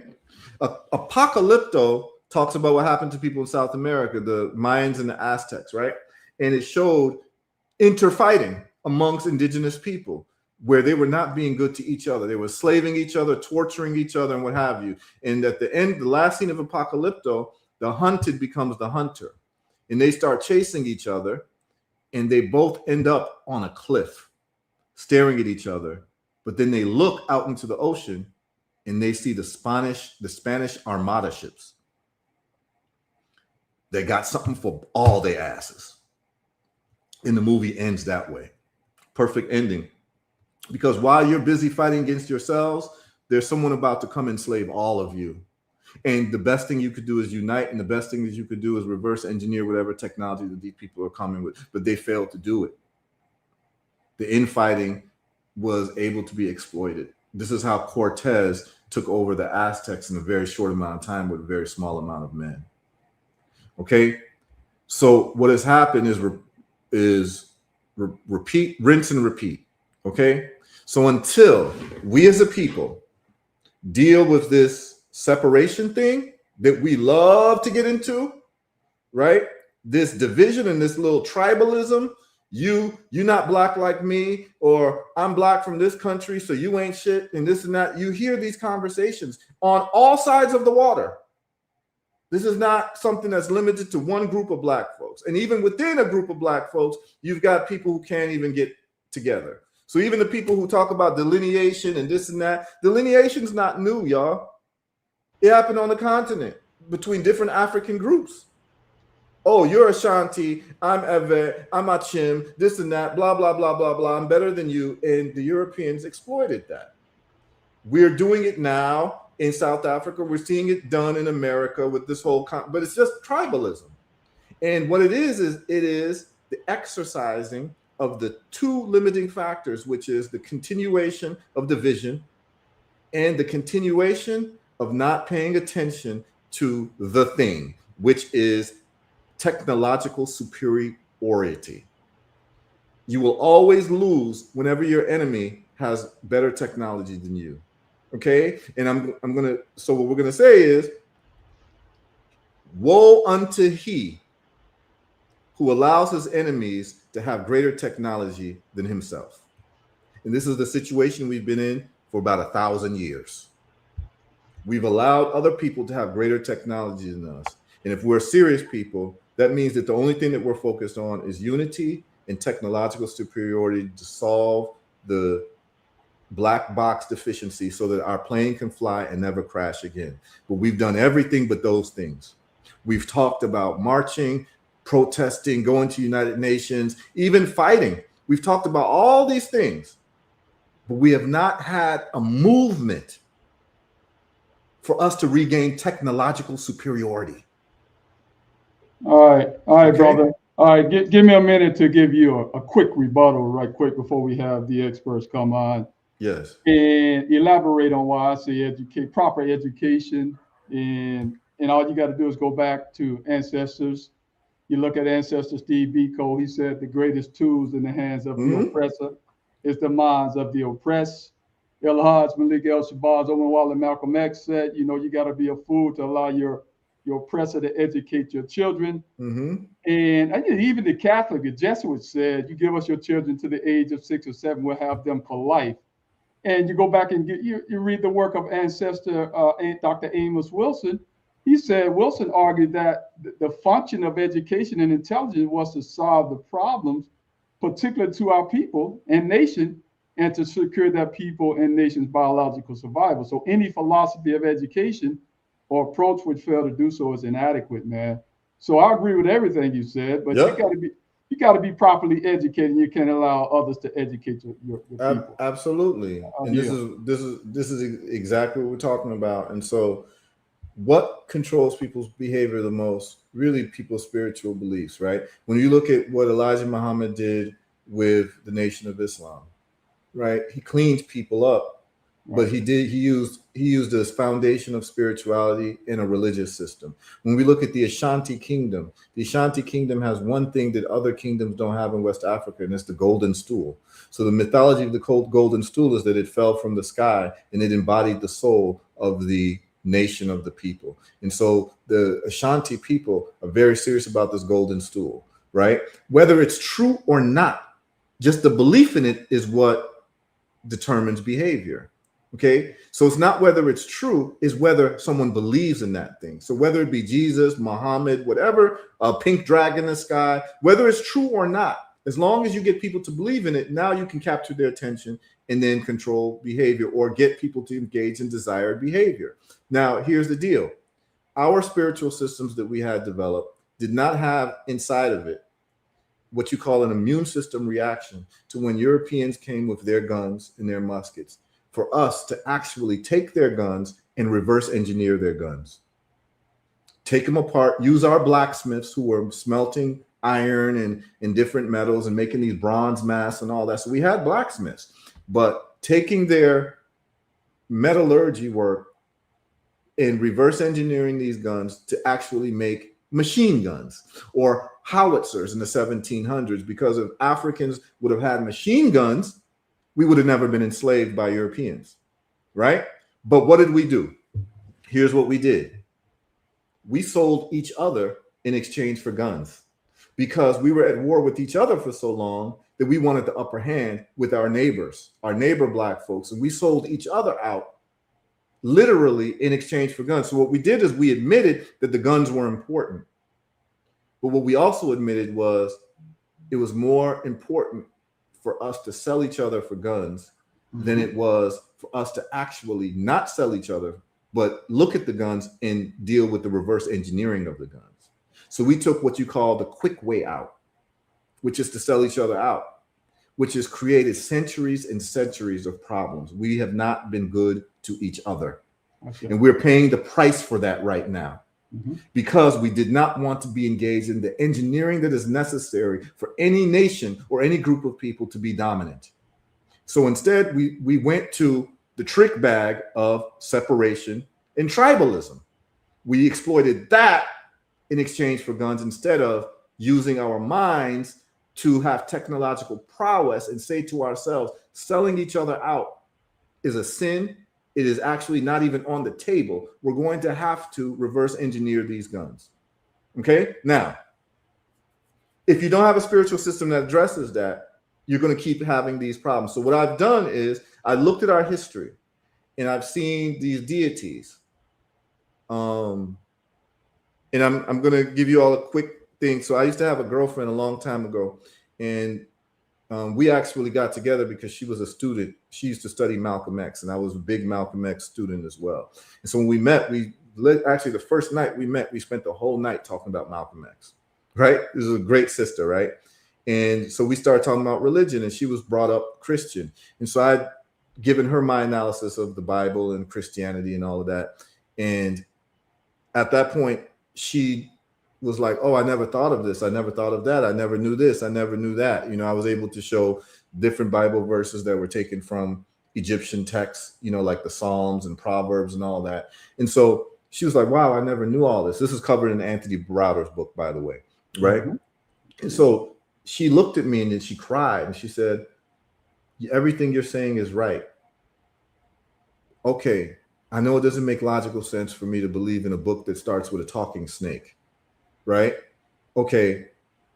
But then she cried. She said, what am I supposed to believe now? So what she showed me was you cannot remove something from people and leave a vacuum. You have to fill that vacuum. And our people, and as a matter of fact, in science, they say there's a worship gene in human beings. It's called the worship gene, where just human beings like to worship something, or at least acknowledge something greater than themselves. And you have to fill that void with different stories or different things or what have you. That's another conversation. The point of the matter is that we have to develop a spiritual system that answers the black box. Our people will not ever go away from religion or spirituality, but you have to provide a religion or spirituality that literally solves our problems, because the spirit needs the body. Listen very closely what I'm about to say to y'all. The spirit needs the body, because the spirit has to be attached to the body. But if the spirit has no body to attach to because the people are being killed and the people are being genocided, that spirit is left roaming, and it is left without being attached to the body. So the duty of all elders is to make sure that we have a continuity of the people so the spirit can actually attach to the body. This is a concept that a lot of people may not have heard, but this is what spirituality is about. So your spirituality must answer the question of how do you thrive as a people? Okay? So we have to have a spiritual system that addresses the black box of unity and the lack of technological mastery. Now, it turns out that when we look at our greatest techno-complex civilization, which was ancient Kemet, we had answers to that. We had deities. And one of the deities we had was Ptah. Ptah is known as the deity or the god of engineering, the creator god that was supposed to have molded the universe and molded mankind. And there are all types of stories about Ptah. You can look it up, Ptah. And then we have Aset, who's the wife of Osar, who gets killed by the evil twin brother Set, from which we get the word Satan. Okay? And when he kills Asar, he chops up his body parts and scatters it all around the world. Does that sound familiar in terms of the African black body politic that has been carved out and strewn all over the world? And what did Aset do? She is the first love story. As the wife of Asar, who was the first king, she went and retrieved all of the parts of his body and put the body back together. And when the body was put back together, his spirit came, and that is the first story of immaculate conception. The spirit came and impregnated her with a child, and this child was to be the savior, and that child was named HERU, and the Europeans called the name Horus. What did HERU do when he was reborn from immaculate conception? He instilled the way of his father and his ancestors to defeat his evil uncle Set. Okay? So what we have is the story of Aset, the great rememberer.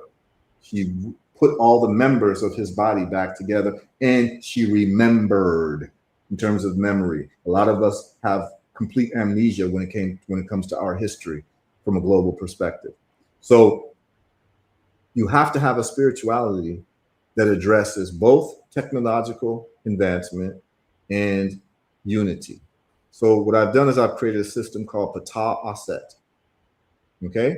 And Ptah Aset is a spiritual system that says that if you want to get closer to the mind of God and closer to the mind of the creator, it is the pursuit of scientific, mathematical, and engineering knowledge in the path of Ptah, the creator engineer God. And if you want to understand the creator better, you need to understand math and science. A lot of people look to understand the creator by looking at a book of mythology that you might call some type of religious book.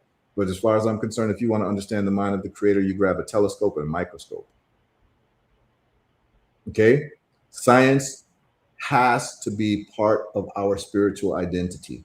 Mathematics, engineering has to be part of our spiritual identity if we're going to get out of the position that we are in. Also, unity, which is our set activity of putting all the pieces together, no matter where we are in the world, unifying us. So what I've done is I've put together a spiritual system that's called Ptah Aset Church.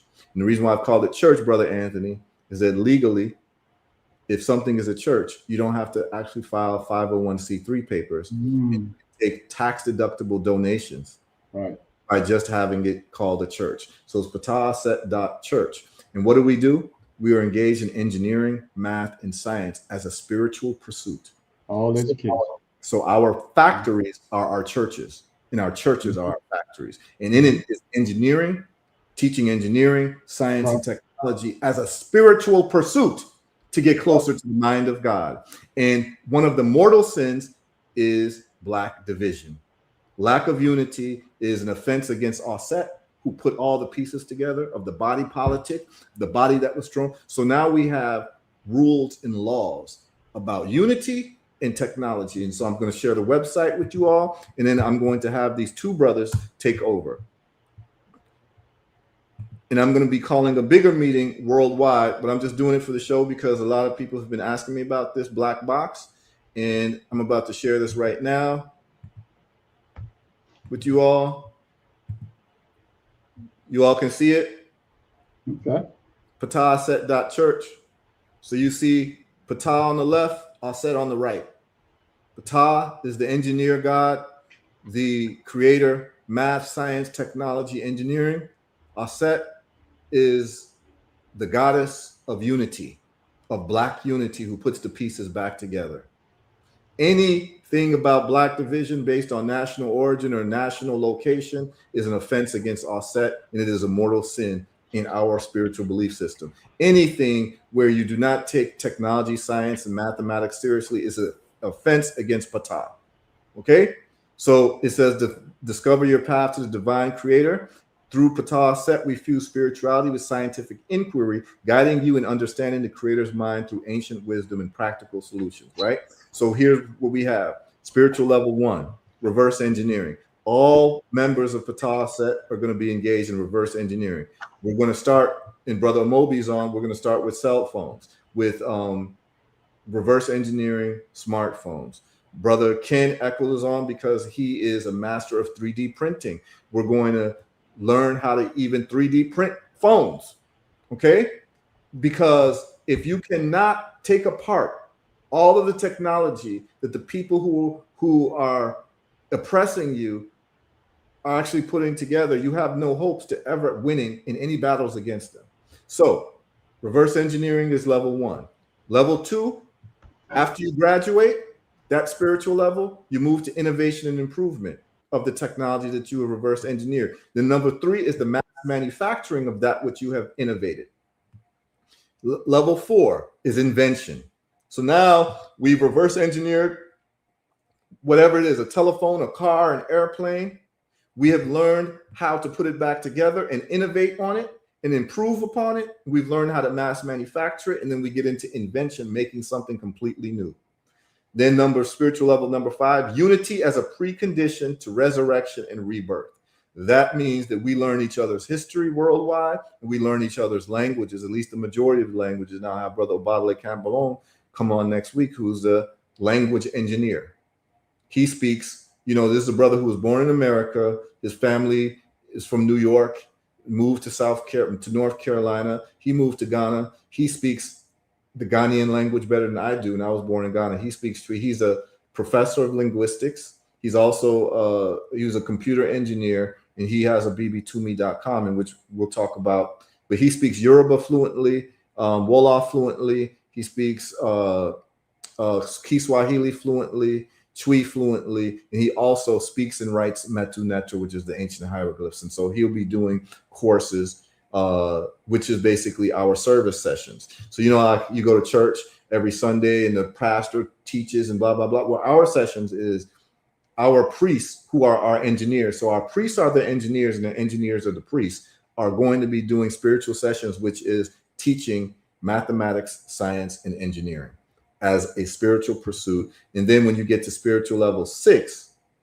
continuity and evolving through revelation, through instruction. So what's happening is that now you have reached the priest class, where you can actually teach math, science, and technology after you have graduated all these spiritual levels. So when we go to what you call spiritual services live training, this is what we have lined up. We have smartphone reverse engineering with priest engineer Moby Christopher. He's going to teach you how to take apart a smartphone and all the pieces of the smartphone, put it back together, and innovate on that smartphone, because the brother has designed his own smartphone. And then we have, this is a Moby here. This is a Moby before he grew the hair. I asked him to give me a picture, and this is the picture he gave me. This is the brother right here, right? And we outline a curriculum. We're going to start getting people to sign up for the curriculum. And Ken Eccles, who's on, is going to be teaching 3D printing. This is the 3D printing machine that we're going to ask everyone to get. And Ken Eccles is going to get you spiritually aware through the science of creating and making, just like Patah. So all the children, all the adults will be masters of 3D printing. And that's Ken Eccles right there. Okay. We're going to be starting these courses very soon, and we're going to be able to take donations. Now, why is this important? Well, people donate to their churches all the time, but you're going to get a return on your investment, because number one, this is going to be the first time where you'll actually be able to get a tax write-off for the education of your children. We're educating all of your children to become engineers. Okay. And what's happening is that anytime you donate to Patah Aset, you can use it as a tax write-off, because we are legally a church. So now, instead of, paying tuition and you don't get no write-off on it, you can actually get a write-off on this, because we are going to be engaged in scientific, mathematical, and spiritual education as a necessity to deal with the black box. Okay. And this is what's going on. This is what needed to be created. Went ahead and did it. Every now and then I have a good idea, and this is what we're going to be doing. And I have a whole slew of engineers. I have about 15 engineers, civil engineers, electrical engineers. We're looking at nuclear engineers. We're looking at mathematical physicists. We're looking at theoretical physicists, string theory, all types of experimental physicists that are going to be on board, that are going to be teaching high levels of math, science, and engineering. And like I said, our goal is that every single building that we have is a factory that makes what we've learned. And the churches are the factories, and the factories are the churches, y'all. So what I'm going to do now is I'm going to leave the floor and have Brother Ken and Brother Amobi tell you about themselves and why they think that something like this is important and how they're going to be teaching what they're going to be teaching. Brother Amobi, why don't you start? Talk about your background and what you got going on in terms of all the things that you do. And let me see if I can put you on a spotlight. Hold on a second. And then Brother Ken, you go ahead and take over. Let me see if I can put you on a spotlight. Let me see. No. There we go. Brother Moby. Good day, everyone.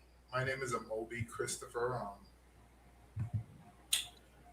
Grew up on St. Croix, U.S. Virgin Islands. Grew up on a farm in the rainforest. And grew up around Kemet teachings. And went out into the world. Was in love with technology. I guess I used to watch Star Wars all the time, so it got me very, very excited about doing technology. Went into the armed forces and became a 31 mic, which is multi-channel communication operator. I used to deal with the communications. Worked for the power company, the satellite company.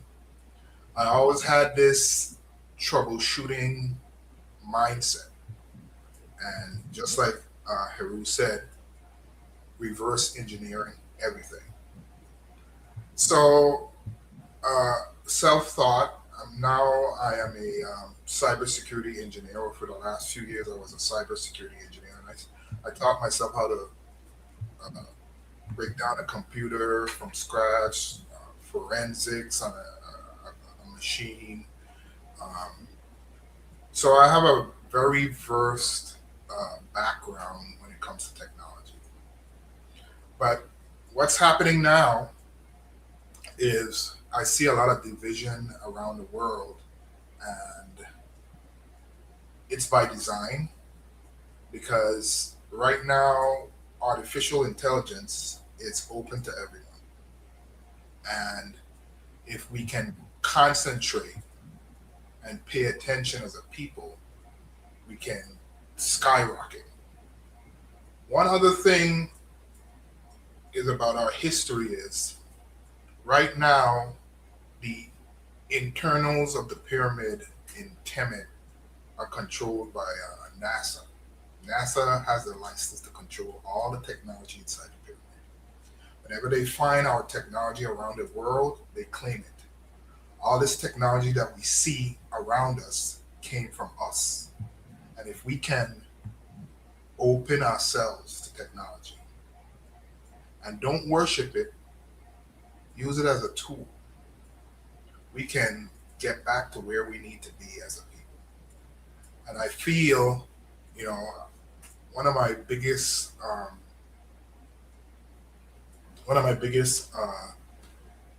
breakthroughs was, or in my background is, I was at the city of Atlanta, and I was the senior cybersecurity engineer. I was working up in DC as a subcontractor for cybersecurity, and I created some what's called a security operations center. It's working right now in the Department of Commerce. And what I felt from my employers was, first of all, I gave them the idea. I watched the other engineers come through. I wasn't an engineer at the time. And I decided to do the technology for them. And once I got the technology done, they took the technology and they gave it to somebody else to present. Of course, it was a different color. So at that point, I was like, you know what, this is not going to be a fair thing. So I said, let me go to some place amongst my people. So I came to the city of Atlanta, and they had a cybersecurity attack. And if it wasn't for my, I'd alerted them like 3 months before it happened, and they ended up getting a ransomware attack where half the city was, under the ransomware, which it locks up all your computers. They couldn't get water to the citizens, so they shut down the whole city, or half of the city anyway. Cost them $20 million. So from there, I went out and started working on my own, and right now I am working as we speak on building our own AI. Mm-hmm. And I realized that we as a people now, we need to use this as a tool. A lot of times I talk to individuals in our community, and the minute I mention AI, they shun. You have to look at these things as tools. You don't have to worship them. Right. Like right now, in the last few days, ChatGPT, listen to this. They dropped the guardrails. This is the new one coming out. And they gave it a goal. Something having to do with software or something like that. The AI, it was supposed to be in a sandbox. The AI figured out its way to get out of the sandbox and attack an open source AI company, which is kind of fishy to me, but anyway, because that's where we can get all our stuff, without being chained to the man. So that's just an example, and I'm letting people know this is probably one of the last chances that we have as a people, because once this technology gets to a certain point, they're not going to even have to be in the motherland to control. They're going to control with these robotics, AI and stuff. So for the last 3 years, that's why you see my hair looks like this. I don't come out the house. I'm always in the lab. I've been designing a civilization. Okay? I've been reverse engineering every piece of their technology. And I have a plan, and I've met with HERU, and we want to work with our people to concentrate. You see, a lot of division is going on now. Everybody's fighting amongst each other. That's our tell sign. Yep. Keeping us confused, keeping us fighting between each other, between man versus woman, different tribes versus each other. All this time, they're working on this AI. Yep. Okay. The crypto is a other avenue that we can take. Okay, to keep separate from them. So HERU talked about the black box. We need to understand that all of us have a black box right now. Whenever you get in trouble, whenever you see there's revolution, what do? They shut that black box off. Okay? So we need to master that black box, and that is the smartphone.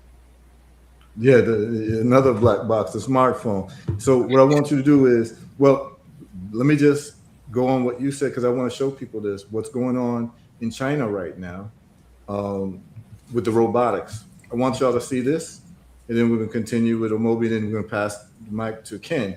Does everyone see this? Are you all able to see this? I can see it, sir. Yeah, we can see it. You see the UFC ring? UFC ring is what we're looking at. Okay, they have robots fighting mixed martial arts in China. Look.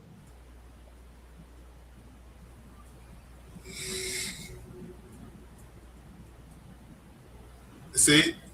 Look at that. Okay. So once this AI gets good enough, you can see they ain't good enough yet, but it's almost there. Once this AI gets good enough, they're gonna invade other countries with this stuff. Mhm. That's their nature, Right. you know. So the black box now, the smartphone. Yes. I'm going to, first of all, whenever you see there's revolution, the first thing they do is shut that off.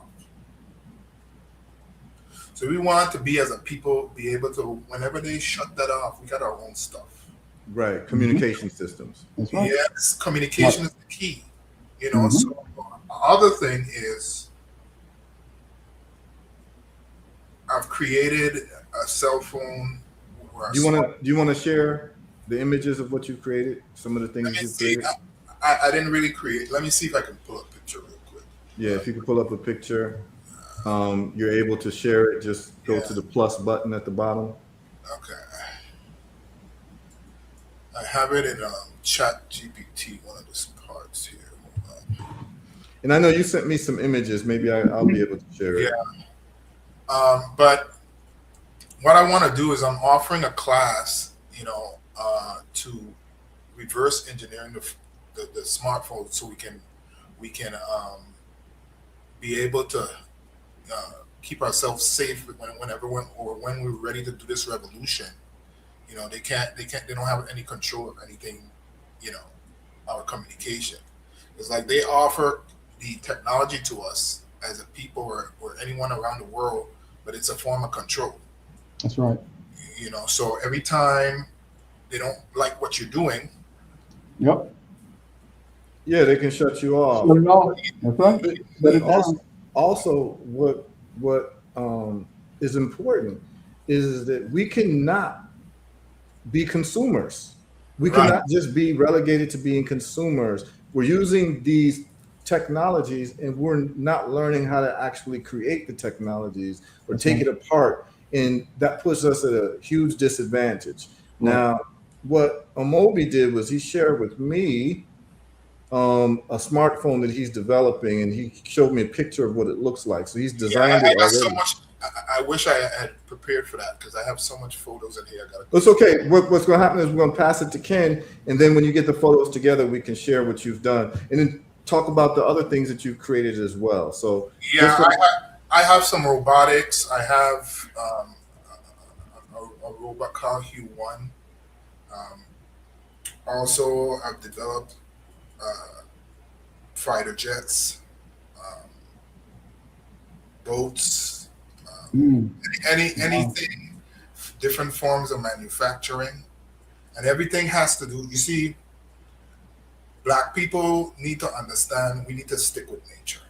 We are the defenders of nature.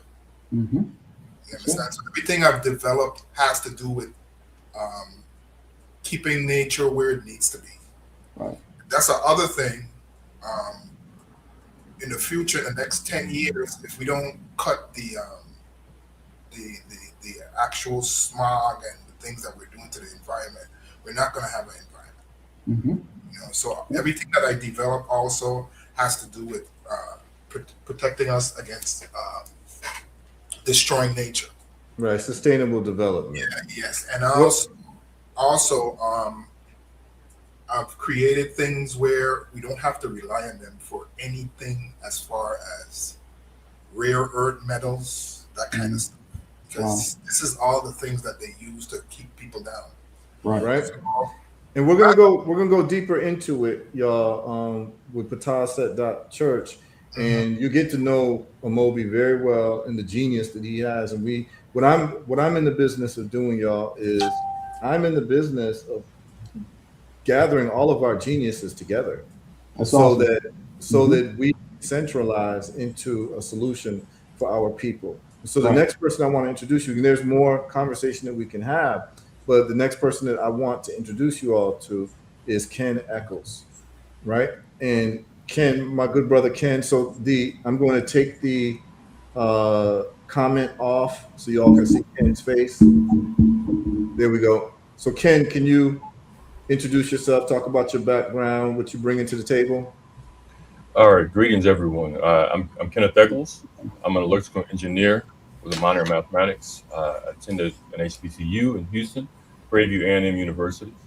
This is kind of where I began my focus on so many of the things that I've gotten into, from 3D design, which is one of my major skills, 3D design, which complements well with 3D printing. I look to master the whole manufacturing process, right? Because this is one of our limitations, that we don't have our own control over mastering processes for manufacturing. I have experience with when I first getting out of school with weapon systems with Lockheed Martin, worked for them for a couple of years. I've done some web development and coding, like the brother uh, just spoke about earlier. More so, I've gotten into infrastructure, specifically with energy storage and management and renewable energies and all these types of systems, to basically be able to manufacture our own energy, create our own fuels. And I've used a lot of those and kind of coupled them together to start creating self-sustaining ecosystems. So that's my biggest thing. That's what I follow now, is how to be self-sustaining and how to continue to teach self-sustainment, which is another part of my background. I have about 15 years of teaching experience connected with mathematics and business and STEM. As you can see, a little bit of what's in my background, I love to create things. I love tinkering. I love to build. And I guess I would say, for that mind and the body, uh, the other brother is telling you about what he is uh, creating to control those things. That's that mind. I master the body. So the actual physical things that we can make go, right? So I saw some of you in the comments speaking to the effect of drones. So, you know, making my own drones, all those types of things. And anything can be a drone, technically. It could be a wheeled drone, it could be a tracked drone, it could fly. To be able to master some of those things. So just to kind of keep it short, Heru, I don't know if there's something else that you wanted me to touch on. I Just want an you to, introduction, because I know we're going to get deeper into some of the other yeah, parts of the yeah. talk. I want you to talk about your 3D printing. If you can show some people your 3D printing machines and all that, how you got into it, what the capabilities are, how revolutionary 3D printing is. So this is a great tool for us. For those that may not completely be clear on what 3D printing is, this is our fastest and most accurate avenue for us to be able to manufacture things, right? And when we say manufacture, we're just talking about how simply can you make something. So uh, you'll see on my wall, I have masks, I have replicas of all types of things, even some of these bodies that I've created, uh, and even the platform for the drone. If you look at this yellow, that's 3D printed. It's basically a polymer. It's a plastic. And what it comes down to is, whatever we design, whatever we want to make, we have the power to be able to make that. We have no more limitations anymore. These things can be sitting on your desk. Now, unfortunately, Heru, I'm doing some rearranging, so I took away my large ones. But I do have two of my Delta printers here in the corner. Simple 3D printers and basic machines that allow you to create literally anything. Anything you can come up with. If you've lost a cap for a cover on something, you can go in and you can design, and I can teach you how to design those caps and remake those caps that you've lost. If you need a cover for something, if you need a tool for something, the sky's the limit. And so I'm trying to find something cool that I can be able to show that's in arm's length besides what I just picked up. I have so much junk that I'm always working on here. There's no problem. I know you also are skilled with electric vehicles. Yes. And then you also have 3D, etc. So please talk about that as well. So I have a startup, 3D, etc. We specialize in reverse engineering and manufacturing, small level manufacturing, those types of things, CNC machining. Again, the whole process of making our own things.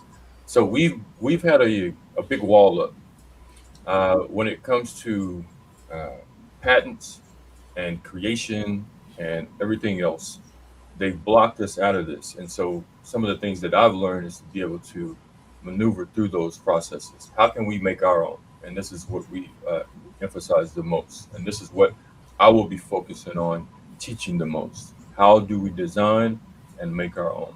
This is what my business 3D, etc. is about. And my partner is in the comments. So if you guys scroll through in the comment section, you'll see where he's mentioned 3D, etc.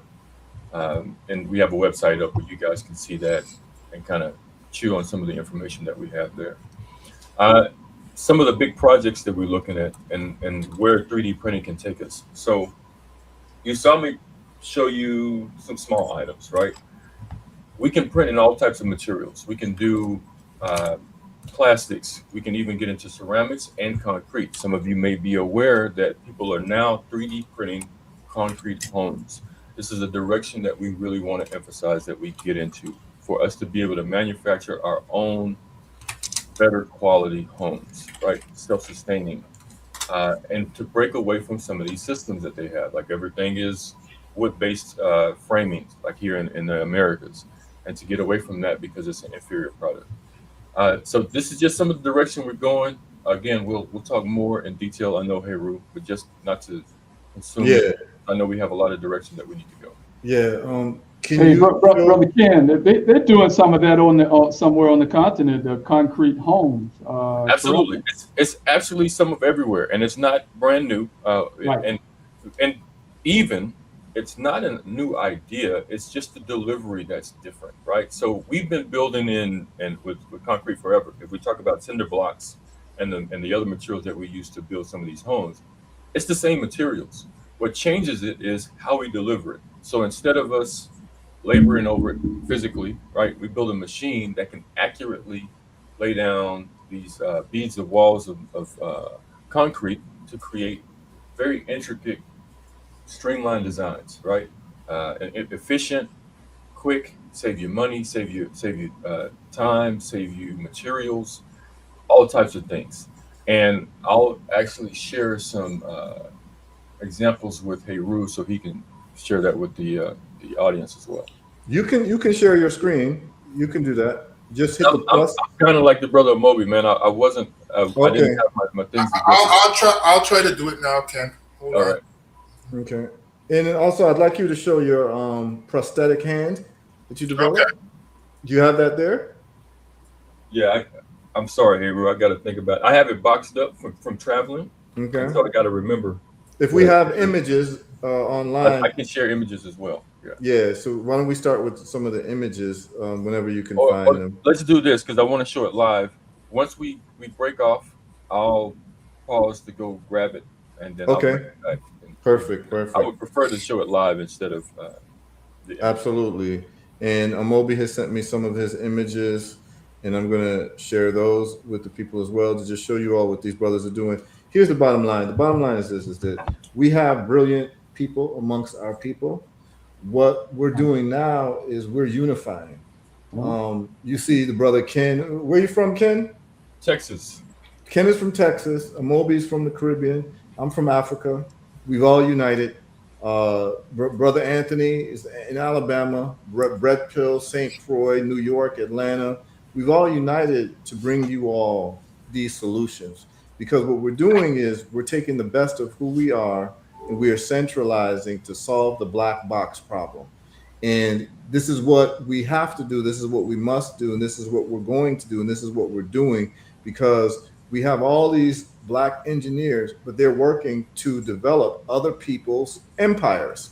Right. And so what I'm doing now is I'm organizing and centralizing under Patah Set a system where we have our members who have children who all want their children to not be left behind when it comes to technology and engineering and math. It is not acceptable for your children to say, oh, I just don't like math or math is not for me. We invented math. That's right. Right. And so what we're doing is we're giving you real-time exposure to people who are experts in these fields. We have people who are civil engineers. So we're going to have courses in how you build bridges, how roads are actually made, how you make the ingredients of asphalt and what have you. We're going to be doing all of this. Ken is going to be showing you how to 3D print everything. And Moby's showing us how to reverse engineer phones. We're going to be taking this to a whole different level. And what we're going to do is that we're going to control the economy wherever we are, whether it's the Caribbean, America, or Africa, because we're going to be the Black folks who are the manufacturing class. We're going to be the people who are creating everything that we need. Anyone can get on board if you want to get on board. If you're Black and you want to get into this, your children, you want your children to learn this, we're also instituting what I call field trips, which is mandatory. What do I mean by mandatory field trips? Well, every city that you're in, you can actually find factories in every city that you're in that they give free factory tours, anywhere from airplane factories to chocolate factories. And what we're doing as a group, as a spiritual system, is that we're taking families maybe once a month, wherever city you're in, where we identify part of our church services is actually to take our children, our adults, our young adults to factories and do factory tours so the children can understand how things are made and where things come from. So they see it as a possibility for their future as well. And so that's part of what we're doing at PataSet.church. You're seeing the quality of people that we have. We're going to have more and more engineers on board with more and more of these courses towards our spiritual development, but we're starting with reverse engineering and 3D printing because that is a foundation. We're going to deal with physics. Ken is literally, for the last decade, has been a math teacher, teaching high-level math to students. He's going to be offering this to the members of PataSet also, and we're going to pay these brothers with their time and sisters who will come on board with their time with the donations, which are tax deductible. You understand what I'm saying? So everyone is going to be able to benefit from this. But what is going to happen is that the organization is going to control manufacturing everywhere that we are, which then makes us a wealthy class of people because we will be the creators. We don't need all Black folks to be involved. We don't need, we're not looking to have membership of 100% of our people. We only need a small percentage of people to be involved because when it comes to power, power was never looking for a democratic vote. Power institutes the democratic vote. Power institutes the systems. And so what we're doing is we're going for where the power is at, which is the mastery of technology and the mastery of unity of our people. Can you imagine how much we've missed out as a people because we refuse to unify? Where one brother is sitting on literal gold, another brother sitting on plutonium in the Congo, another brother sitting on gold in Ghana, another brother sitting on engineering mastery in America, another brother sitting on bauxite in Jamaica. And because we didn't unite, we're not able to build a manufacturing plant because we're divided based on national places that we came out of the womb. We've been absolutely crazy. We've been absolutely insane in our division when we understand that if we all were to organize and centralize, the sum is greater than the addition of all of the parts. You understand what I'm saying? So the point is that we're putting a stop to all that. This is not a place where we're going to be arguing with each other. We're actually working. We're gaining clarity on scientific endeavors such as math, science, and engineering, and we're getting busy with all of this. And so this is what we're doing, y'all. Whoever wants to be involved, go to PataSet.church. Contact us at info@PataSet.church that you'd like to be part of the learning programs and you'd like your children to be part of it. And then we're going to have a donation button set up probably by Friday. We're going to start funding all of these endeavors so that we become dominant when it comes to technology. And we'll I got the images up there, so if you want to hear them. Good. I'm going to share them now. We can leave other people to fight amongst themselves. We can leave other people to debate about X, Y, Z. We don't care. What we're doing is we're doing what is necessary in terms of the black box. Folks who want to practice division, go somewhere else. You've been doing it for the last 1,000 years with our people. What you're doing is nothing new. We're talking about unity here, and we're talking about technological advancement and technological mastery. That's what we're doing over here. So now I'm going to share the phone that our brother has designed. Does everyone see it? Yes, sir. Okay, Brother Moby, please talk about your phone the smartphone you've designed. So I've designed a chip that doesn't use precious metals and metal, all the metals that they're fighting over right now, and so we don't have to rely on anyone. We can have everything in our community. Also, it's made out of a special material, and it uses different technology with light and stuff like that. So I basically created something that we don't have to go to China. We can start producing this. Most of my stuff that I create is 3D printed. So everything is about self-sustained manufacturing, like Ken said, and as far as performance, it's on the same level of what they have now. And of course, we have that black style, so I put a little style on it. Yes, I. Because everything goes back to us, like I said. And then Ken, I put I'm creating the CAD drawings for the solid state battery. I've also created a solid state battery using different types of materials, not lithium. Lithium destroys the environment. So I make sure that every time I build a technology, because nature is going to start rebelling, and it's already doing it. So we got to build our technology around nature. So I'm going to assume probably using graphene and some other materials similar to that. We'll talk about it offline. Yes.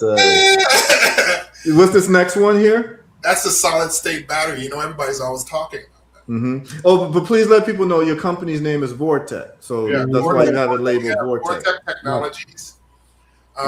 It's a startup. I just started about a year ago.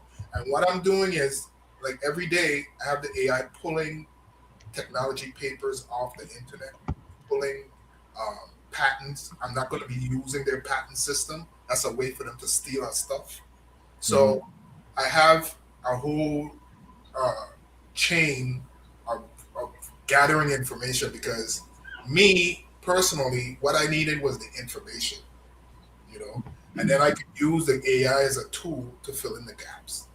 So this is a solid state battery. It's on the same output as the lithium battery right now, probably a little less, but it's the first prototype. And then the next one I have, if you go to the next one. Okay, let me go. And could you put up your website for Vortech? I put it in a private chat. Yeah. It's in the chat. Okay, it's in the chat. Right. So this here is what I did is, you see it sloped up on the top. That's to relieve the heat. So this is where those solid state batteries go in the stack, and this is a unit for your home. So I've created a whole system where you can get off the grid. So you take, that's a battery storage. Yeah, this is that's just like the Tesla. The Tesla battery. Yeah. So this goes in your garage, and then I have a generator that runs on any kind of fuel that you can combine with this, and you can just get up on solar panels, and you can get off the grid completely. Okay. HERU, I've sent you a couple of video clips that you can share with the audience. I will. And then my next one is my favorite, of course. Okay, so y'all, this is the answer to the Tesla Powerwall. And here's the deal, y'all. These folks who've been tormenting us for the last, millennia, they've got Elon Musk on their side. He's on their team. We're going to need about 50 Elon Musk on our team. Wow. And what I'm introducing y'all to is our versions of our own Elon Musk, where we're going to, the only thing that's missing is for them getting the funding. This is why I do trading so hard. This is why I do investing so hard, so I can play a part in actually funding these brothers to actually bring their inventions into the marketplace. But we're going to need all of us to do that heavy lifting. This is the next thing that Brother Omobi has developed.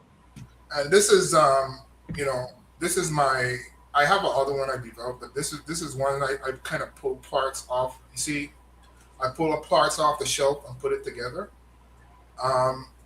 This is a humanoid robot for construction, any type of manual labor, but also, as you can see, the joints, it can be a prosthetic too.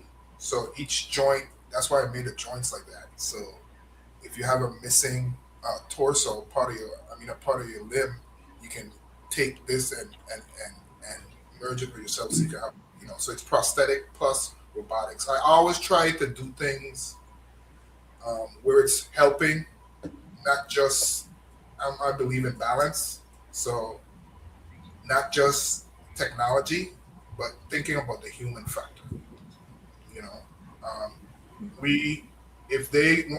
When they get these things out, they're going to be using it for the wrong reasons, and we're going to need to secure ourselves. So, I always tell people the same thing with the Japanese, and not just the African continent. They did it all over the world. Everybody doesn't. The Japanese kept the samurai sword. But they came with guns. Mm-hmm. Now they were efficient with the sword, but the guns. See, so the same thing is happening right now, and they put all this confusion in the world so we don't pay attention. I've shown people these things, and they tell me, "But why are you doing that?" They've asked me, and I told them because we need defense. We need it because it's the last stand. Because these things don't have any emotion, and as a tool, they'll use it to do whatever they need to do. So we need our tools. So I think that's why I was put here. So I have a lot of experience, communication, and I'm ready. I have the class set up. I have the curriculum ready to go. We're going to be going through the whole cell phone, each part. I'm going to be showing you guys how to install operating systems that don't have to call in to the Google Cloud, which is Android, okay, or iPhone. All right. So you can have a phone that's completely, it'll use the cell phone towers and all of that stuff, but it's completely open. So nobody can track you. Those are the This is very important. This is very important. Because I'm in cybersecurity. I can monitor people's phones if I want it. Wow. From towers, cell towers, and stuff like that. Right. So they can track you, So whenever we're ready to make our move, we're going to be ready. Right. Yeah.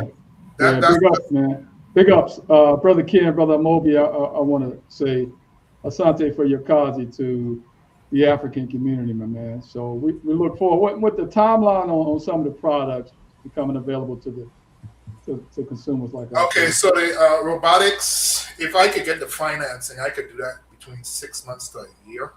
Okay. I'm working on the AI now. I'm training the AI as we speak. I just created a whole new way of doing the AI, and also, so I'm going to use that to put in the robotics.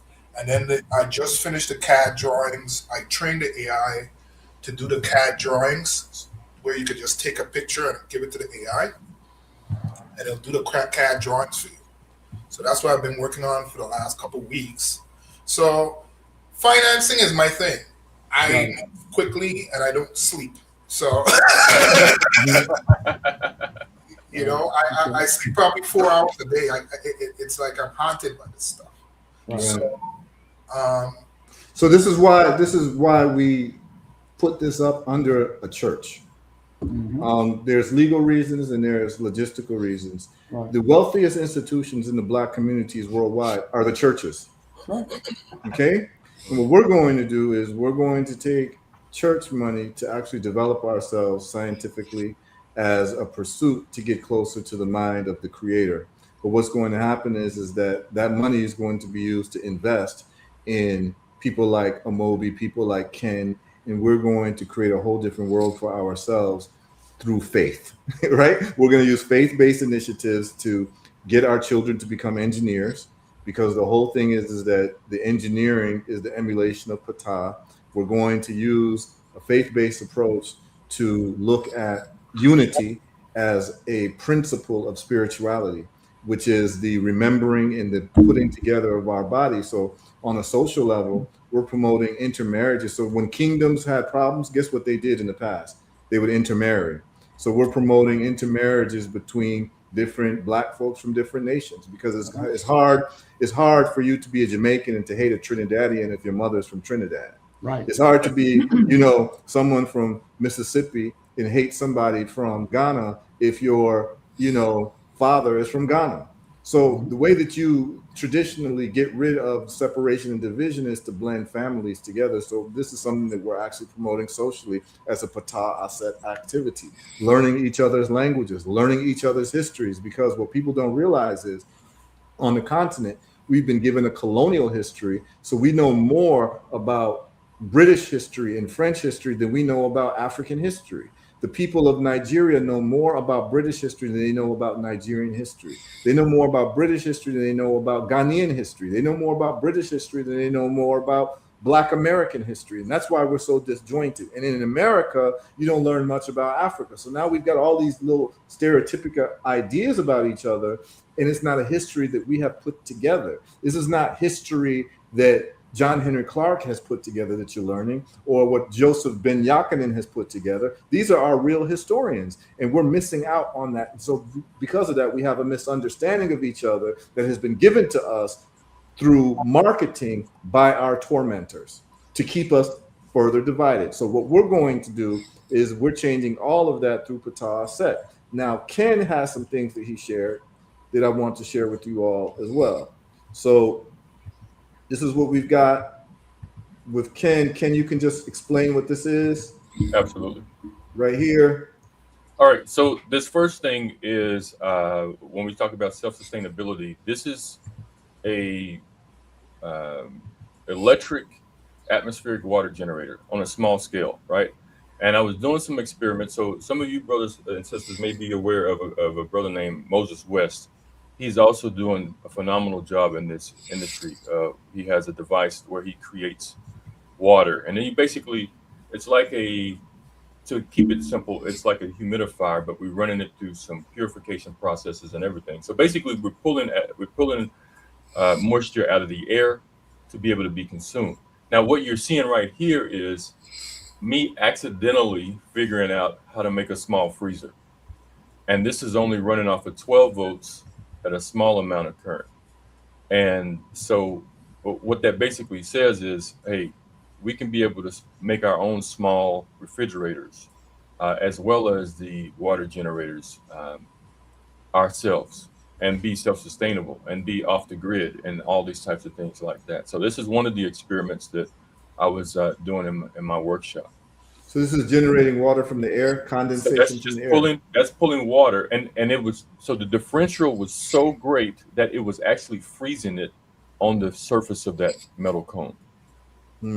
So so that's where you see on the metal cone, that's actually frozen. That's frost. That's frost that you see on the cone. Interesting. Yeah.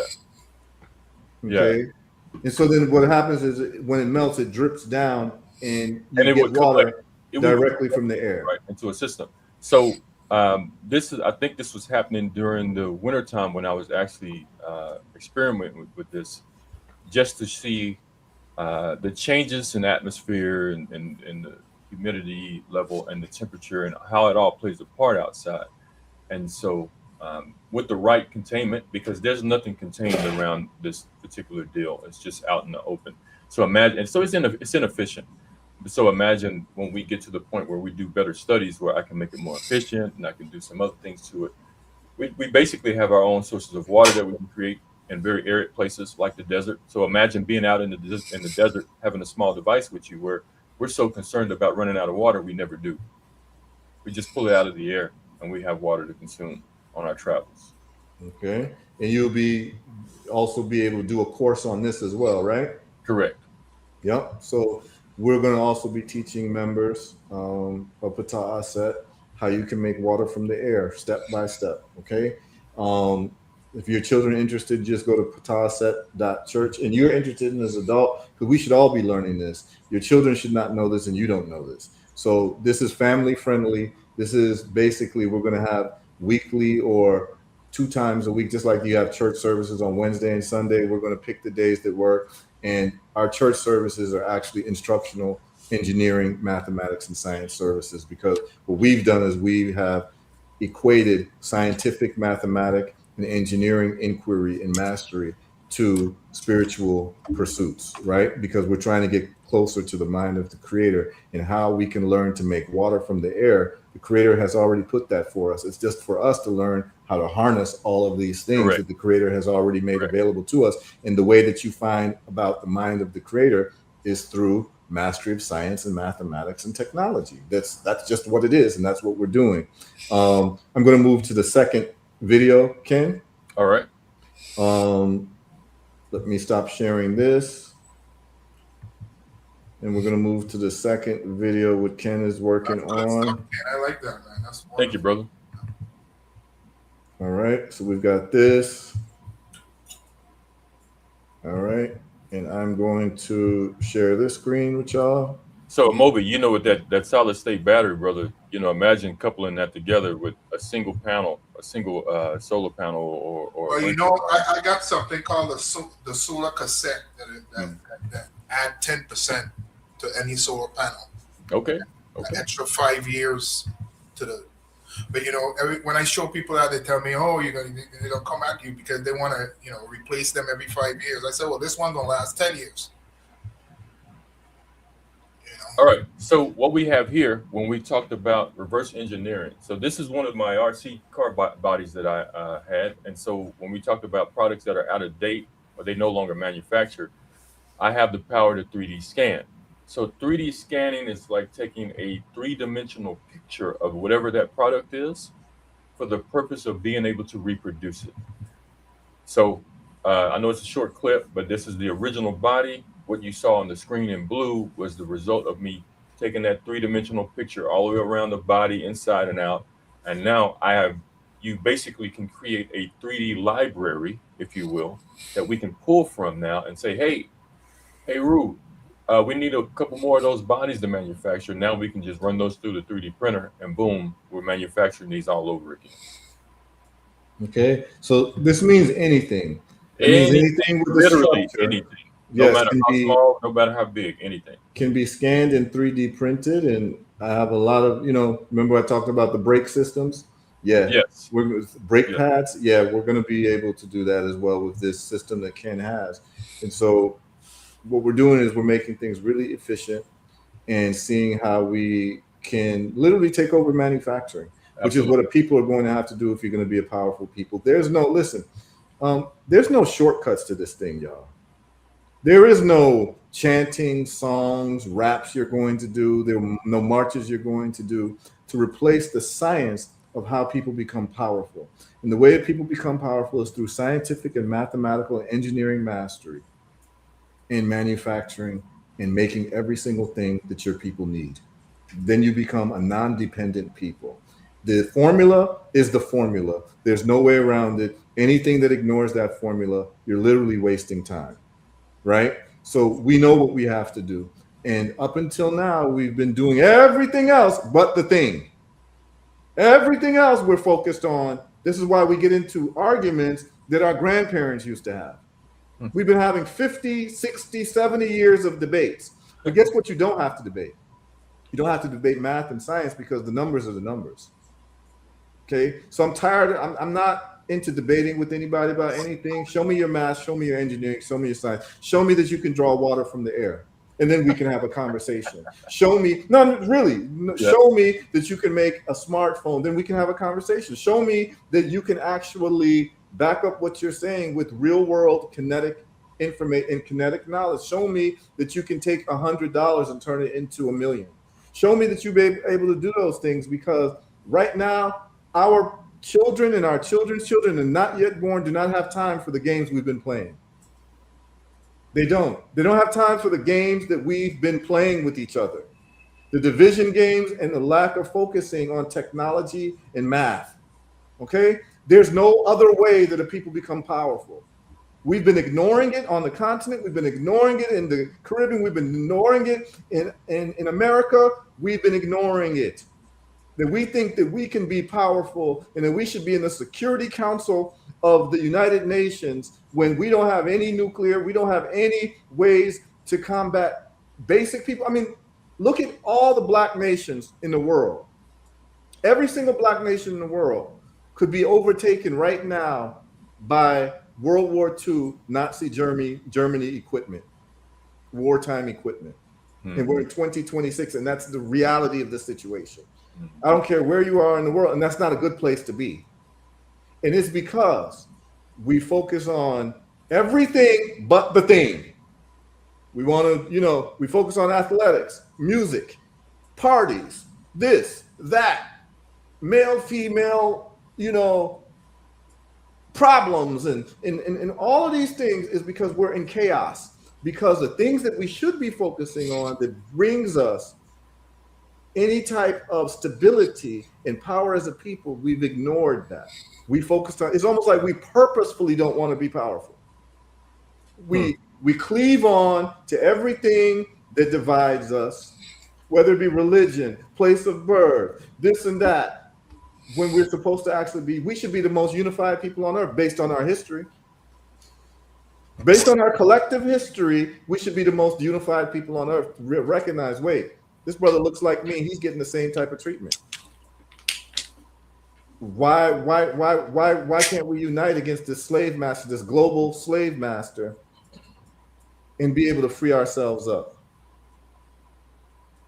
All the conversations that we're having is about division when it comes to conflict.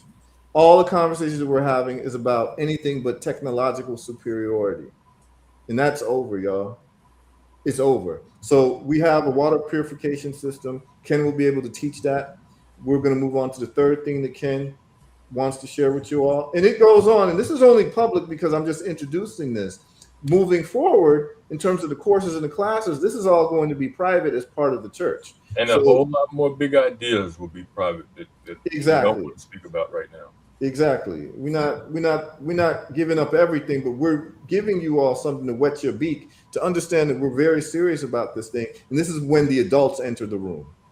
These are adult conversations that we're having right now. Okay? I am tired of us traveling the world and us not being taken so seriously as a people.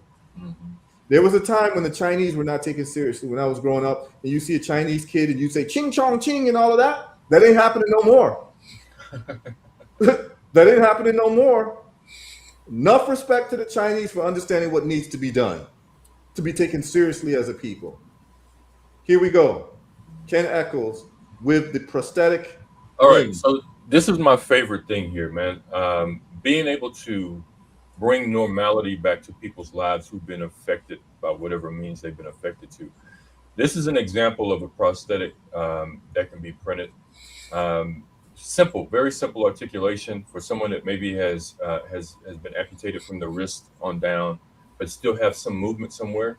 This can be strapped to their arm, and it could give some simple functionality for grabbing or holding, or just even the process of or the thought process behind feeling normal.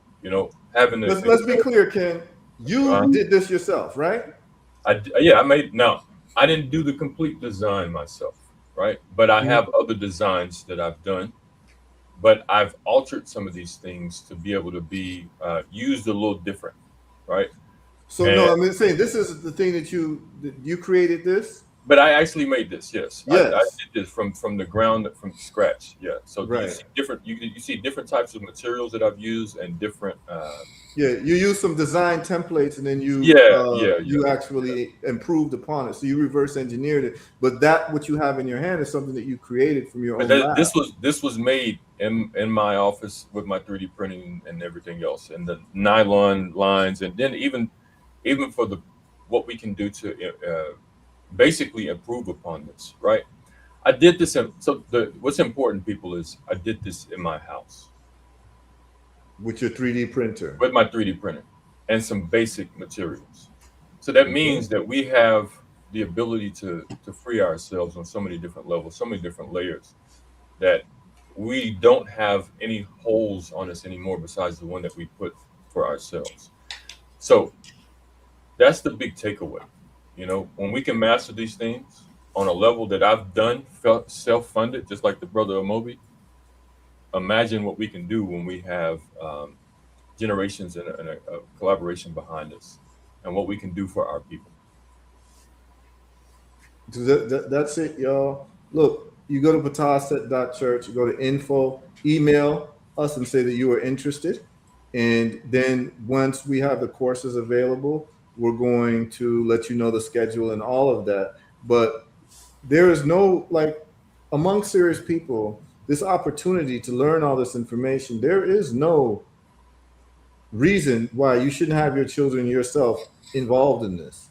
I don't care what religion you are in. We're not here to discuss religion and debate religion. If you believe in Christianity, that's fine. You're still welcome at Patah Set, because we're not about division of our people based on religion or national origin or what have you. What we're doing is we want our people to become competent people. And we're just using a spiritual framework to be able to do this. And so that's what it is. Amobi has shown you what he's got. Ken has shown you what he's got. And what we're looking to do, because we're not into centralized power, we're looking to download our brains into our people. So it's not about attacking one leader, right? It's about creating a million Amobis, a million Ken Echoes, a million HERUs, a million Red Pills, a million Anthonys. They're going to have to come get us all. We don't believe in keeping the repository information with one person, so then when they come after one person, the movement dies. No, this becomes a cultural, spiritual framework where it is our standard of living forever, because the black box tells us these are our two deficiencies, and we are solving for the deficiencies of the lack of unity and the lack of technological prowess that we've been living with for the last 1,000 years. And to be completely honest with you, the level in which we have dropped the ball when it comes to being technologically dominant, it is actually a miracle that we are still on this planet, because we can be genocided any moment that these people want to genocide us.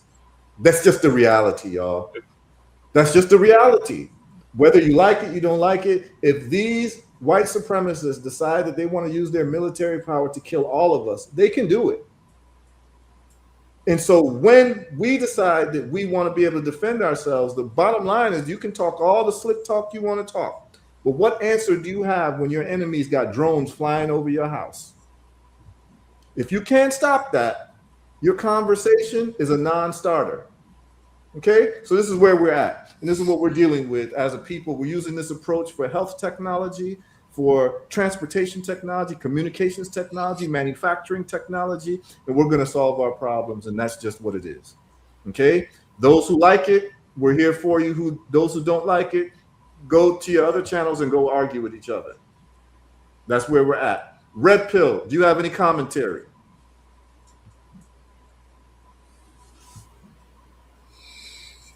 You there, Red Pill? I just want to say that it's genius what I just saw. I'm so glad that we were able to present to our audience and to the world that, you know, that we have geniuses amongst us, engineers amongst us, you know, thinkers that are not just thinking but doing. This is very important that we are actually able to witness this. I'm hoping that seeds are being planted by anybody that views this to take away the paralysis analysis that has stifled our community for so long, because it seems that our people won't do anything until they see somebody that looks like us doing it. We have this weird game of catch up, you know, and that stems from the miseducation, that stems from us running on these faulty malware systems, to whereas we only see engineering and building through the eyes of either Asians or some type of other forms of people, and we don't see it through our eyes. So this is very important actually to see this in real time, and I hope that it turns some lights on. And what you're doing by building this network is very powerful. And yeah, the road to InvestFest has even gotten more stronger now. Absolutely. And Brother Redpill, I know you had planned to leave at 10 p.m. and you still on. So I know you made a sacrifice to stay on because I know Oh you have yeah, some I things couldn't to go do. anywhere. Yeah, I I mean this couldn't is very move. important. And this is how we're doing what we're doing. So imagine if for the last 100 years our church services was based on scientific, mathematical, and engineering development as a pathway to understanding the mind of the creator, and that division is a sin. It literally is a sin under Ptah Aset because you're going against the Aset activity of bringing us together. If we We had are that as a gods. We spiritual are precept, gods. We well, are gods. We can create. We are gods. yes, absolutely. We have brother Jaziel. He's an engineer too, out of St. Thomas Virgin Islands. I think he's working in the States. He's looking to tap in as well.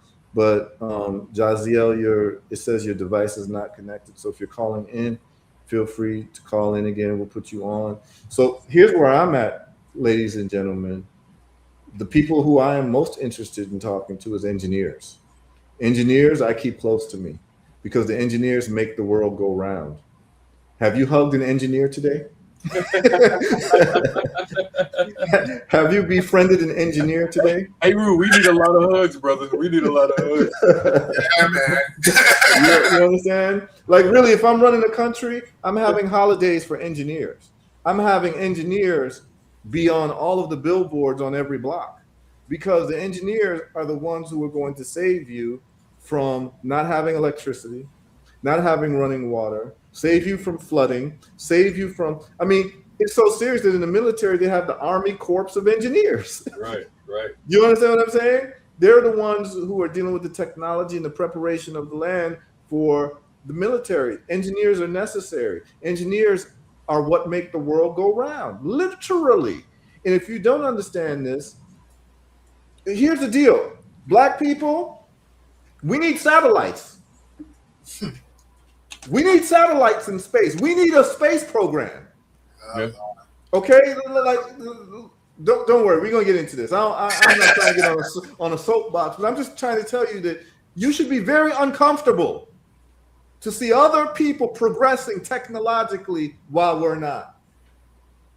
It should be a very uncomfortable world to live in to see that other people got satellites and space. People are going to space, landing rockets, this and that, and we're sitting here arguing about Jay-Z and Beyonce. Okay? The adults have now entered the room. Okay? The adults are here. And any society that's going to progress is going to elevate its scientists, its mathematicians, and its engineers. Period. Let this become like the new hip thing. My son is going to be an engineer in some type of way. My grandchildren are going to be engineers in some type of way. Because that's the pathway to our liberation and our non-dependence as a people. Science, mathematics, engineering, deal with it or don't deal with it. But at the end of the day, people who are interested in being a powerful people deal with it. And you actually can see who's interested in being a powerful person. People who shut up and start doing math and science, or people who want to talk all day about superfluous things that don't matter. Real power is literally, what are you going to do when they got drones over your head? Do you have technology that can jam it? Do you have something that can deal with it, or you have something that can't? Because this person that we're dealing with, who colonized us and enslaved us, takes no prisoners unless they can profit from prisoners. So, you understand what I'm saying? Right. This is very, very, very, very serious, and it's been going on way too long without us addressing what needs to be addressed. And I'm going to show you all something that I have here, and I want y'all to think about this. I just saw, I'm on X, and this is what I saw. It's about 1781. I'm going to say this right here. In 1781, I'm going to share this with y'all. And the reason why this was able to happen, and we can talk about all the atrocities, but at the end of the day, the atrocities are able to be done when people have superior technology over you. Okay? Facts. And Europeans were not united amongst themselves. They were amongst themselves, but they're united when it comes to us. they're what you call on code when it comes to us. When it comes to them, yeah, they'll fight amongst themselves. World War I, World War II, the 100 Years' War, they'll do all that. But when it comes to us, they're unified. They're so unified that they got together and carved up Africa with no Africans being there, called the Berlin Conference in 1887.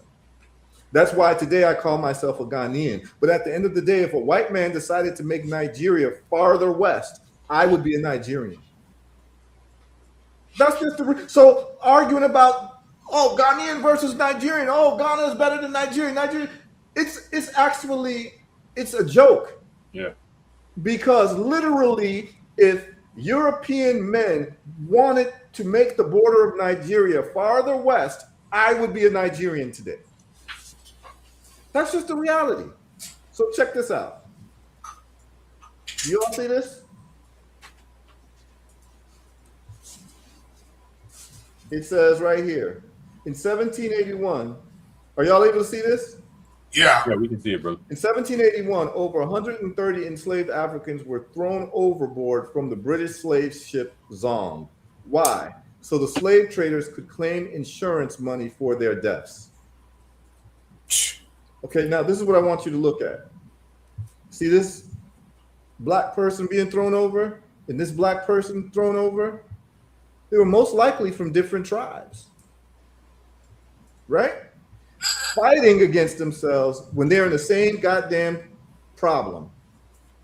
What sense did it make if this person is Ashanti and this person's Yoruba and they fighting amongst themselves because they're saying that they're not the same people? Guess what? The person throwing you over the boat sees you as the same person, as the same people. They don't care about your ethnic distinctions that you have amongst yourself. They see that you black, they're gonna throw you over the goddamn boat. Now, think about how a person would have ended up in this condition. The only way someone can drag you from your home, put you on this boat in the 7 seas, in the high seas, is because they have greater technology than you to make this happen. So you're going to see a disunified people who decided not to actually unify together against this common enemy, and a people who were technologically deficient against the invader of the day. And you end up in this problem, and you in this water together, drowning, but you arguing about who's better than who. This is the situation we are in globally. We're being thrown over the boat, and what we want to do is we want to argue with each other. And this is why we keep getting thrown over the boat, and these folks are having fun with us and making insurance claims on our deaths. Okay? This was in 1781, and this is a metaphor for the Jamaican versus the Trinidadian, the Jamaican versus the American, the Black American, the Yoruba versus the Hausa, the Zulu versus the Xhosa, the whoever, the South American black person versus the Caribbean black person. How foolish do we look arguing amongst ourselves when we all being thrown over a goddamn boat by the same guy? It stops today, y'all. And I feel that it goes back to the initial question about this fall. You know, I could have went to the fall of the Moors in 1491 and other things. Grenada, but right? the true division, I feel, from my generational standpoint, is the way that we were propagandized through the education system, through Hollywood, and all of these other institutions that just increase the divide. You know, movies like The Roots and stuff like that from the CIA agent Alex Haley, you know, stuff like that. You know, a lot of propaganda was fed to both parties. Yes. It has caused a very unfortunate division, and people are operating off of malware. You know, their operational systems have bugs in it. So we have to focus on debugging. You know, it's almost like a parasite eating at us and keeping us stifled and whatnot. So I'm very grateful for the fact that we're moving forward with action. You know, the only thing that's really going to help this is going to be actionable items. Absolutely. And making sure that we don't get sabotaged from within. Absolutely. You know, and results. You become a different person through behavior and actions. Yes. This is how we become, and we're going to have to become a different people because we have not been good to each other. This is the reality. When you start studying our history from thousands of years, we have not been good to each other. And we are going to stop all of that because we're working on projects together. Understand that the pyramids were built as an intergenerational projects. It took many generations to build the pyramids. And the baton was passed from generation to generation until they were built. This, what we're doing with Ptah Set, is going to take generations, and we're going to be passing the baton to our children. Going to pass it to their children.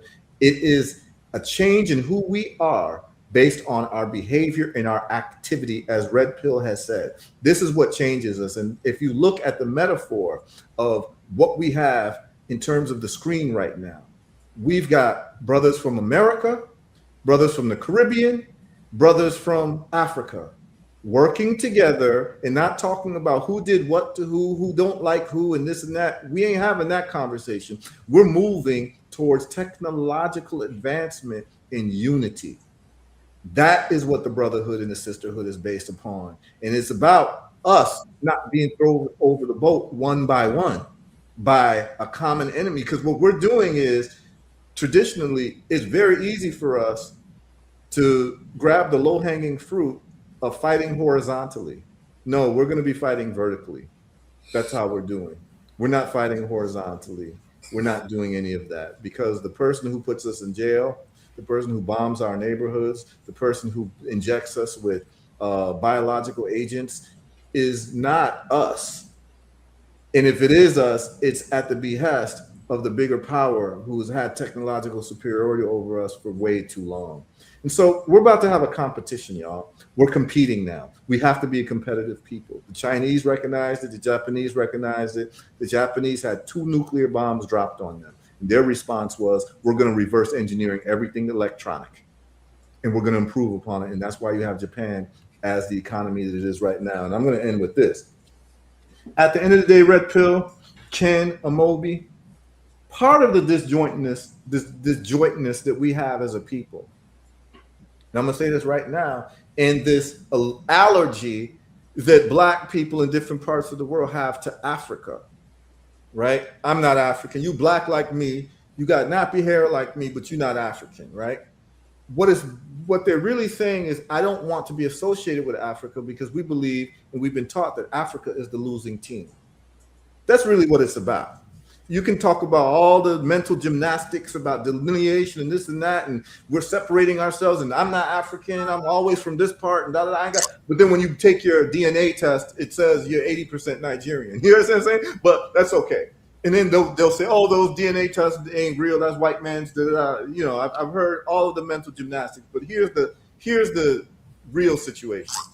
If Africa, the continent, had the economy of Germany or Japan, all these Black folks would want to be African tomorrow. That's the bottom line. And so it's a reflection that we've got work to do. Because how can you look like me and say that you don't want nothing to do with Africa when it's the continent with the most Black people on earth, which means that you have been taught through some type of teaching that it is okay to hate and dislike and not want to associate with the majority of Black people on this planet, which means that you actually are anti-Black. If you don't like the majority of Black people on this planet, then you just like Jethro and Billy Bob. You might as well sign up for the KKK and the White Knights. If you're going to tell me that you hate a whole continent that has the most Black people on earth, then that means you don't like Black people. You don't love Black people. So that's just what it is. But I understand where that's coming from. Where it's coming from is you don't see Africa, the continent, as the winning team. That's where we differ. That's where Malcolm X differs from you. That's where Marcus Garvey differs from you. That's where all the great leaders of the Kwame Nkrumahs, the Patrice Lumumbas, the Queen Nannies, and all these people, they were about that unification. And the people who were against the unification were the goddamn snitches who stopped the revolts. Okay? And I'm going to say this to y'all right now. Those of you all who are about the division, whether you're on the continent and you're about division amongst black folks from the Caribbean, because there are people on the continent who've been miseducated to be propagandized to think that, oh, these black folks in America ain't African and these Caribbean people ain't African. And then the propaganda is on the other side. Oh, these black folks from Africa, they don't like us, forget them, and da da da. And all it does is sowing the seeds of the victory of our down pressers. And those people who cleave towards division, let me say that you all are a historical constant like the speed of light. There will always be people who love division amongst our community. And please understand that the people who are preaching division, they don't even get along with their own family members. They don't even get along with people on the block. They don't even get along with people in their town, right? And I'm talking about folks in South Africa doing this. I'm talking about folks in America doing this. I'm talking about folks in Ghana who have this perspective of division and tribalistic egotism. My tribe is better than yours, and we all got a white man's foot on our neck. We speak in their languages. We're using their money. We're using their economic system. We are scientifically deprived, economically deprived, mathematically deprived. Our children think it's okay to go to jail. We celebrate when we get released from jail, but we don't celebrate when we get degrees in science. This is all a setup for us to fail.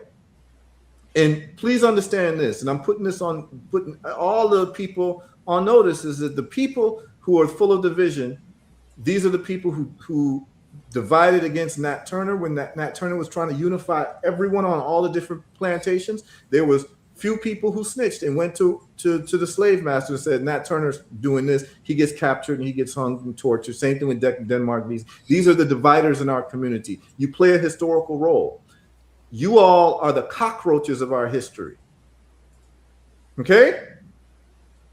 Any black person talking about division, they are the cockroaches of our history. And what they're doing is they are fulfilling a historical mandate of E equals MC squared, where the speed of light is C is a constant.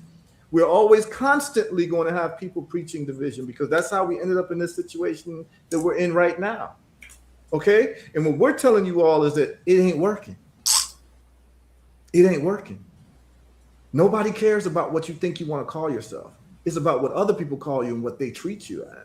No one cares about your Yoruba. The Chinese people don't care about your Akan. No one cares about your Wolof. No one cares about your Zulu identity. They see you as black and they see that you're technologically weak, so we're going to do whatever we want with you. No one cares about the fact that you're from South Carolina. White people don't care that you're from Jamaica. They don't care about any of that. They see you black. Oh, you're easy to conquer because you don't take scientific, mathematic, and technological pursuits seriously, and you all ain't unified. So it's easy for us to do whatever we want to y'all. Call yourselves whatever you want to call yourself. Okay? So this is what it is. This is Unification Central. This is science par excellence central. You've seen this. I have 50 more engineers on deck ready to do what we need to do in terms of education through spirituality. And that's just what it is, y'all. So this is the show for today. Go to pataset.church. I'm going to put the link on here. Go to info on the contact page and just say you are interested in what we're doing, and you will be updated when we start the courses. And we're going to have the donation button, and every single donation you make will be tax deductible. Okay? Every single donation you make will be tax deductible. So you are literally saving money by donating and having your children learn engineering and learning how to make a smartphone, learning how to make cars. Sorry to cut you off. I'm gonna drop off because I got clock. Okay. Yes. So let me say the last word, Amobi. Let me help you tame the black box. Yes. Brothers and sisters, have you hugged a black engineer today? That's the question, because these are the people who are going to be up front. If we're going to survive as a people, our engineers have to take the front stance. Okay? That's the bottom line. All right, Brother Moby, enough love to you.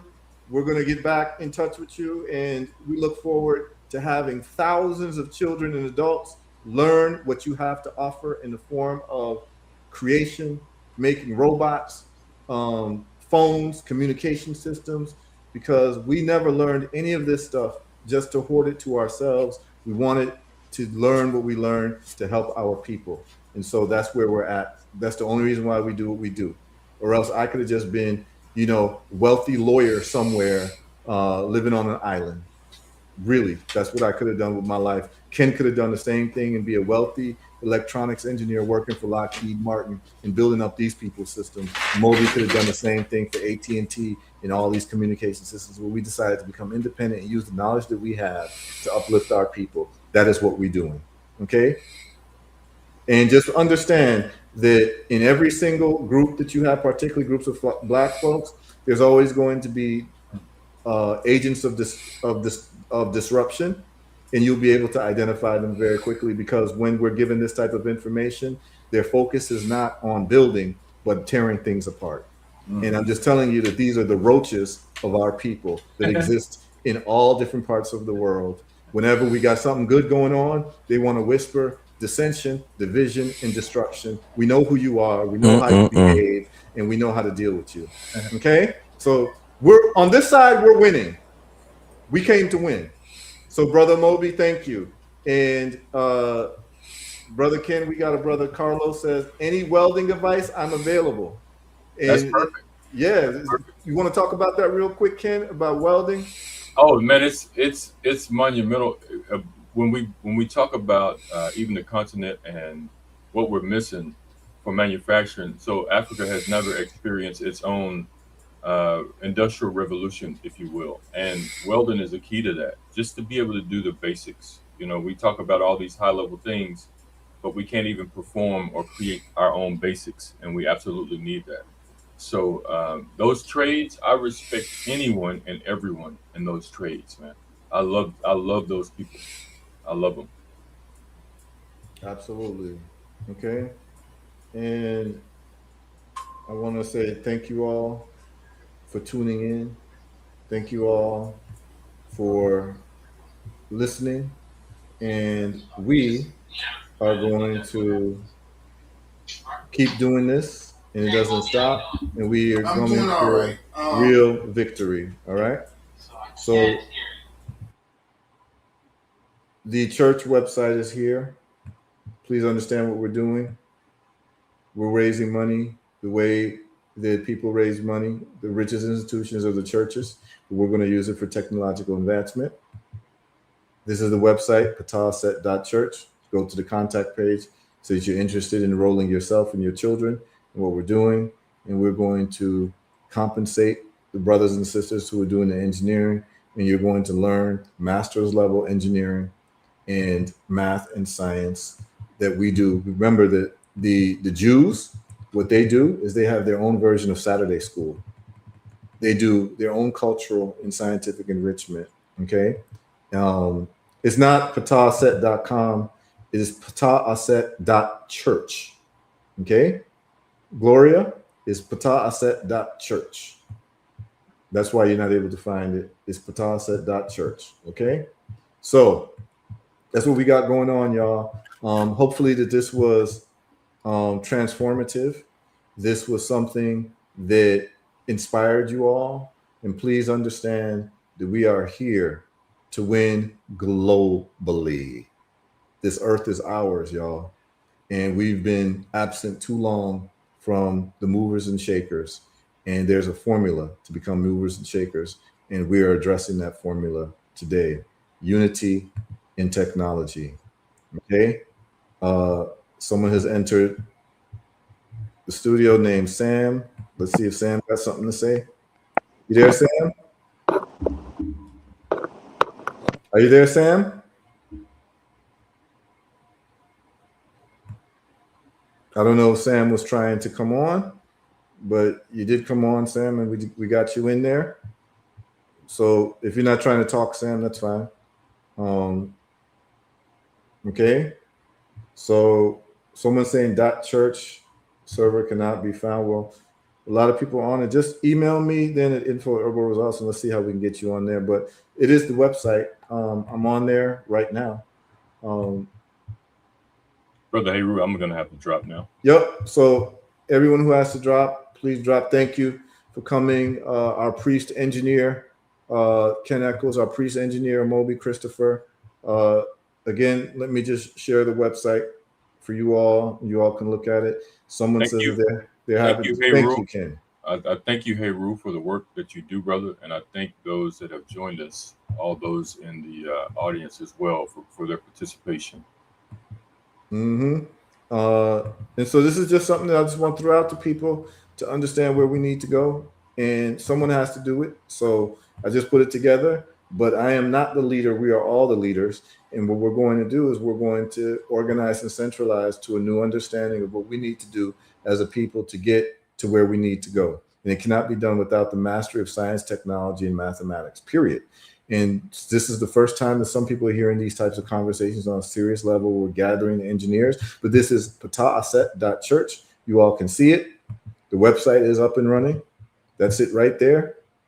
Okay. You can go on the website and you can go to statement of faith so you understand the rules of engagement. Okay. It explains the story of Ptah, the story of Aset, why it's so important. And then what the rules of our faith are, what I can tell you is number one, pillars of faith, the mastery of science, math, and engineering brings you closer to the mind, wisdom, power, and intentions of the divine creator. On this pillar, Ptah is our perpetual inspiration. Number two, the unification of the scattered African diaspora is non-negotiable and brings us closer to the divine creator. There can be no rebirth or resurrection of our individual or collective spirit without the unification and remembering of our scattered global people. On this pillar, Aset is our perpetual inspiration. The earthly emulation, number three, the earthly emulation of Ptah, the masculine divine engineer, and Aset, the feminine divine rememberer, is the perfect divine duo by merging the masculine with the feminine. Their example and emulation, once and for all, solves the black box failure points in our history. In point number four, there are engineering solutions to all of our problems. Those are our pillars of faith for Ptah Aset. You go to our spiritual services. It tells you what our church services are going to be addressing. Spiritual workshops, engaging deeply with faith and scientific inquiry, community outreach, serving others through unified efforts and engineering solutions, educational programs, learning rooted in spirituality and science, engineering solutions, innovative design, serving the community, spiritual counseling, guidance for life's journeys and challenges, and cultural events celebrating our heritage and our unity globally. Okay. And then we'll have the live training page where you'll be able to sign up for the live training, and it is required for all members because you cannot just come to a lecture. No, you're going to. This is not about hooting and hollering and feeling a dopamine rush because someone said a great sermon. No, this is about the dopamine rush of learning technology, math, and science. This is what we're doing in terms of our spiritual growth. This is the donate page, and then this is the contact page, okay? But the first step is just to contact us, okay? And then send a message. And you can contact us through info@pataaset.church, okay? That's the main way to contact us. So we'll give you updates next week. We did cover the trading and the investing. It's going very well with the Ghana stock and MyStocks.Africa. It's going very well with the options tradings that we did yesterday of Intel and Microsoft. And so we've covered a lot today. Those of you who have still stayed on, we've been on for 3 hours. We've covered a lot. And so thank you all for tuning in, and thank you all for being serious. This is only for serious people. The adults have entered the room now, and this is the conversation that we're having, and this is what we're doing, and this is what we're dealing with. And do not pay any attention to any of the dividers or the dissenters. These are people that when a good thing is there, they still have something to complain about. We give them too much attention and let them die from being ignored. Okay? They are the cockroaches of our history. Understand that they're always going to exist. People who love dissension, people who when we have a path to freedom, they're still complaining. Okay? These are the people who hated Harriet Tubman, Black folks who hated Harriet Tubman for taking people off the plantation. They're people who want to keep us on the plantation. Okay? And they're just a historical constant. Like E equals MC squared, they are the constant. And they are the cockroaches of our history. They're hard to get rid of. Just don't pay them any mind and let's move forward, y'all. Okay? And any meeting that you have that's a public meeting with Black folks, you're always going to have dissenters because they don't even realize it. They've been zombified to engage in the age-old behavior of division, dissension, and confusion. They don't even realize that they've just been taken and put into that historical whirlwind. And that's just who they are. They won't stop being who they are. They love division. They love separation. They love losing, basically. They love losing, and they love cleaving to their white slave master. That's just what it is, okay? So that's who they are, and who we are is a whole different set of people. We love each other. We live on the foundation of love. We live on the foundation of unity, togetherness, and strength through scientific, mathematical, and engineering prowess. So thank you all for tuning in. This is the type of time we're on. Red Pill, big up to you every single time. You're done, though. For the work that you're doing in terms of AI. I think that you and Brother Amobi would love to meet and have a conversation because he's in Atlanta. So we get to Atlanta, I'm going to exchange your information with his. So you all can lean on each other because he's doing a lot of great work with AI and you are as well. And it's definitely just for us to form like Voltron, man. Appreciate y'all. Proud of the work that you're doing, Red Pill. Likewise, man. So thank you all for tuning in and bless up everybody. Bliss up to the audience. Peace, love, and light. We will link up for everybody that's tapped into Get Build. We will see you tonight. And I definitely look forward to seeing more people tapping into summer school because like the good brother said, we are having solution-based conversations, not just conversations, but demonstrations. And we're not talking, we're not spreading division. We're actually bringing people together off of results. Absolutely. So yes, that's where it's at. I can't pay attention to anything else but results at this place. Peace, love, and light. And next week we're going to have a live prostate cancer reversal. Yes, with the brother that I've been working with for a year. Brother lives in, I believe, New Jersey. Brother from Trinidad. His PSA was 46. It is now non-detectable, 0.1. And he's going to tell his story. So if you got family members with cancer, particularly prostate cancer, you're going to want to tune in next Monday because we're going to have a testimonial for y'all. Just like we had a testimonial last Monday, impromptu on diabetes reversal and kidney failure reversal. We're just showing improving all over the place. Who cannot love that? This is what I'm going to tell you, and this is what I'm going to end with. I want y'all to pay attention to this. Look what we've done with this show. Every week we're bringing value. We're showing people how to make money from the comfort of their home on Wednesdays. On Mondays, we're showing you how to reverse illnesses and giving you receipts on the reversal of illnesses. Week after week, we're doing this. And there's always going to be people who are going to find something to disagree with. So that means that you can reverse cancer, you can heal the world, and people will still dislike you. Think about that. Think about it. That's why you don't listen to the detractors. You don't listen to these people because their historical role is to cause confusion. You can show people, you can solve world hunger, and you're going to have people within our own people still dislike you. There are people who are watching this show right now, and the only thing they took out of this was, oh, you saying something about FBA. I'm telling you, we still delineating and this and that. Because that's all they got out of it. We're showing people how we can make prosthetic hands for people who've lost their limbs.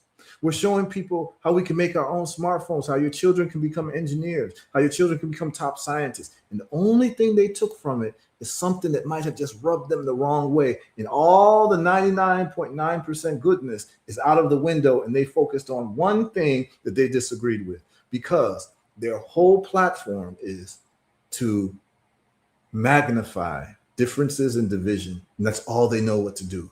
They don't build anything. They don't solve any problems. They're just agents of chaos.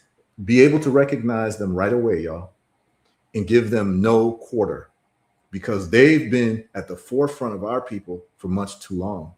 The forefront of our people must be unity, people who promote unity worldwide amongst our people, and people who promote technological, scientific, and mathematical advancement. If it's not about that, it's not about anything. I'm saying that to y'all. And y'all seeing week after week, I'm showing reversals in cancer, reversals in this, and there's still going to be people who got problems with me. Okay? So there's nothing you're going to do to please these people. Just recognize them and know how to shut them down. They are the cockroaches of our history. With that being said, those of us who are serious and adults, salute to you. We're going to keep doing this perpetually, forever. And we came to win. Winners talk a certain way.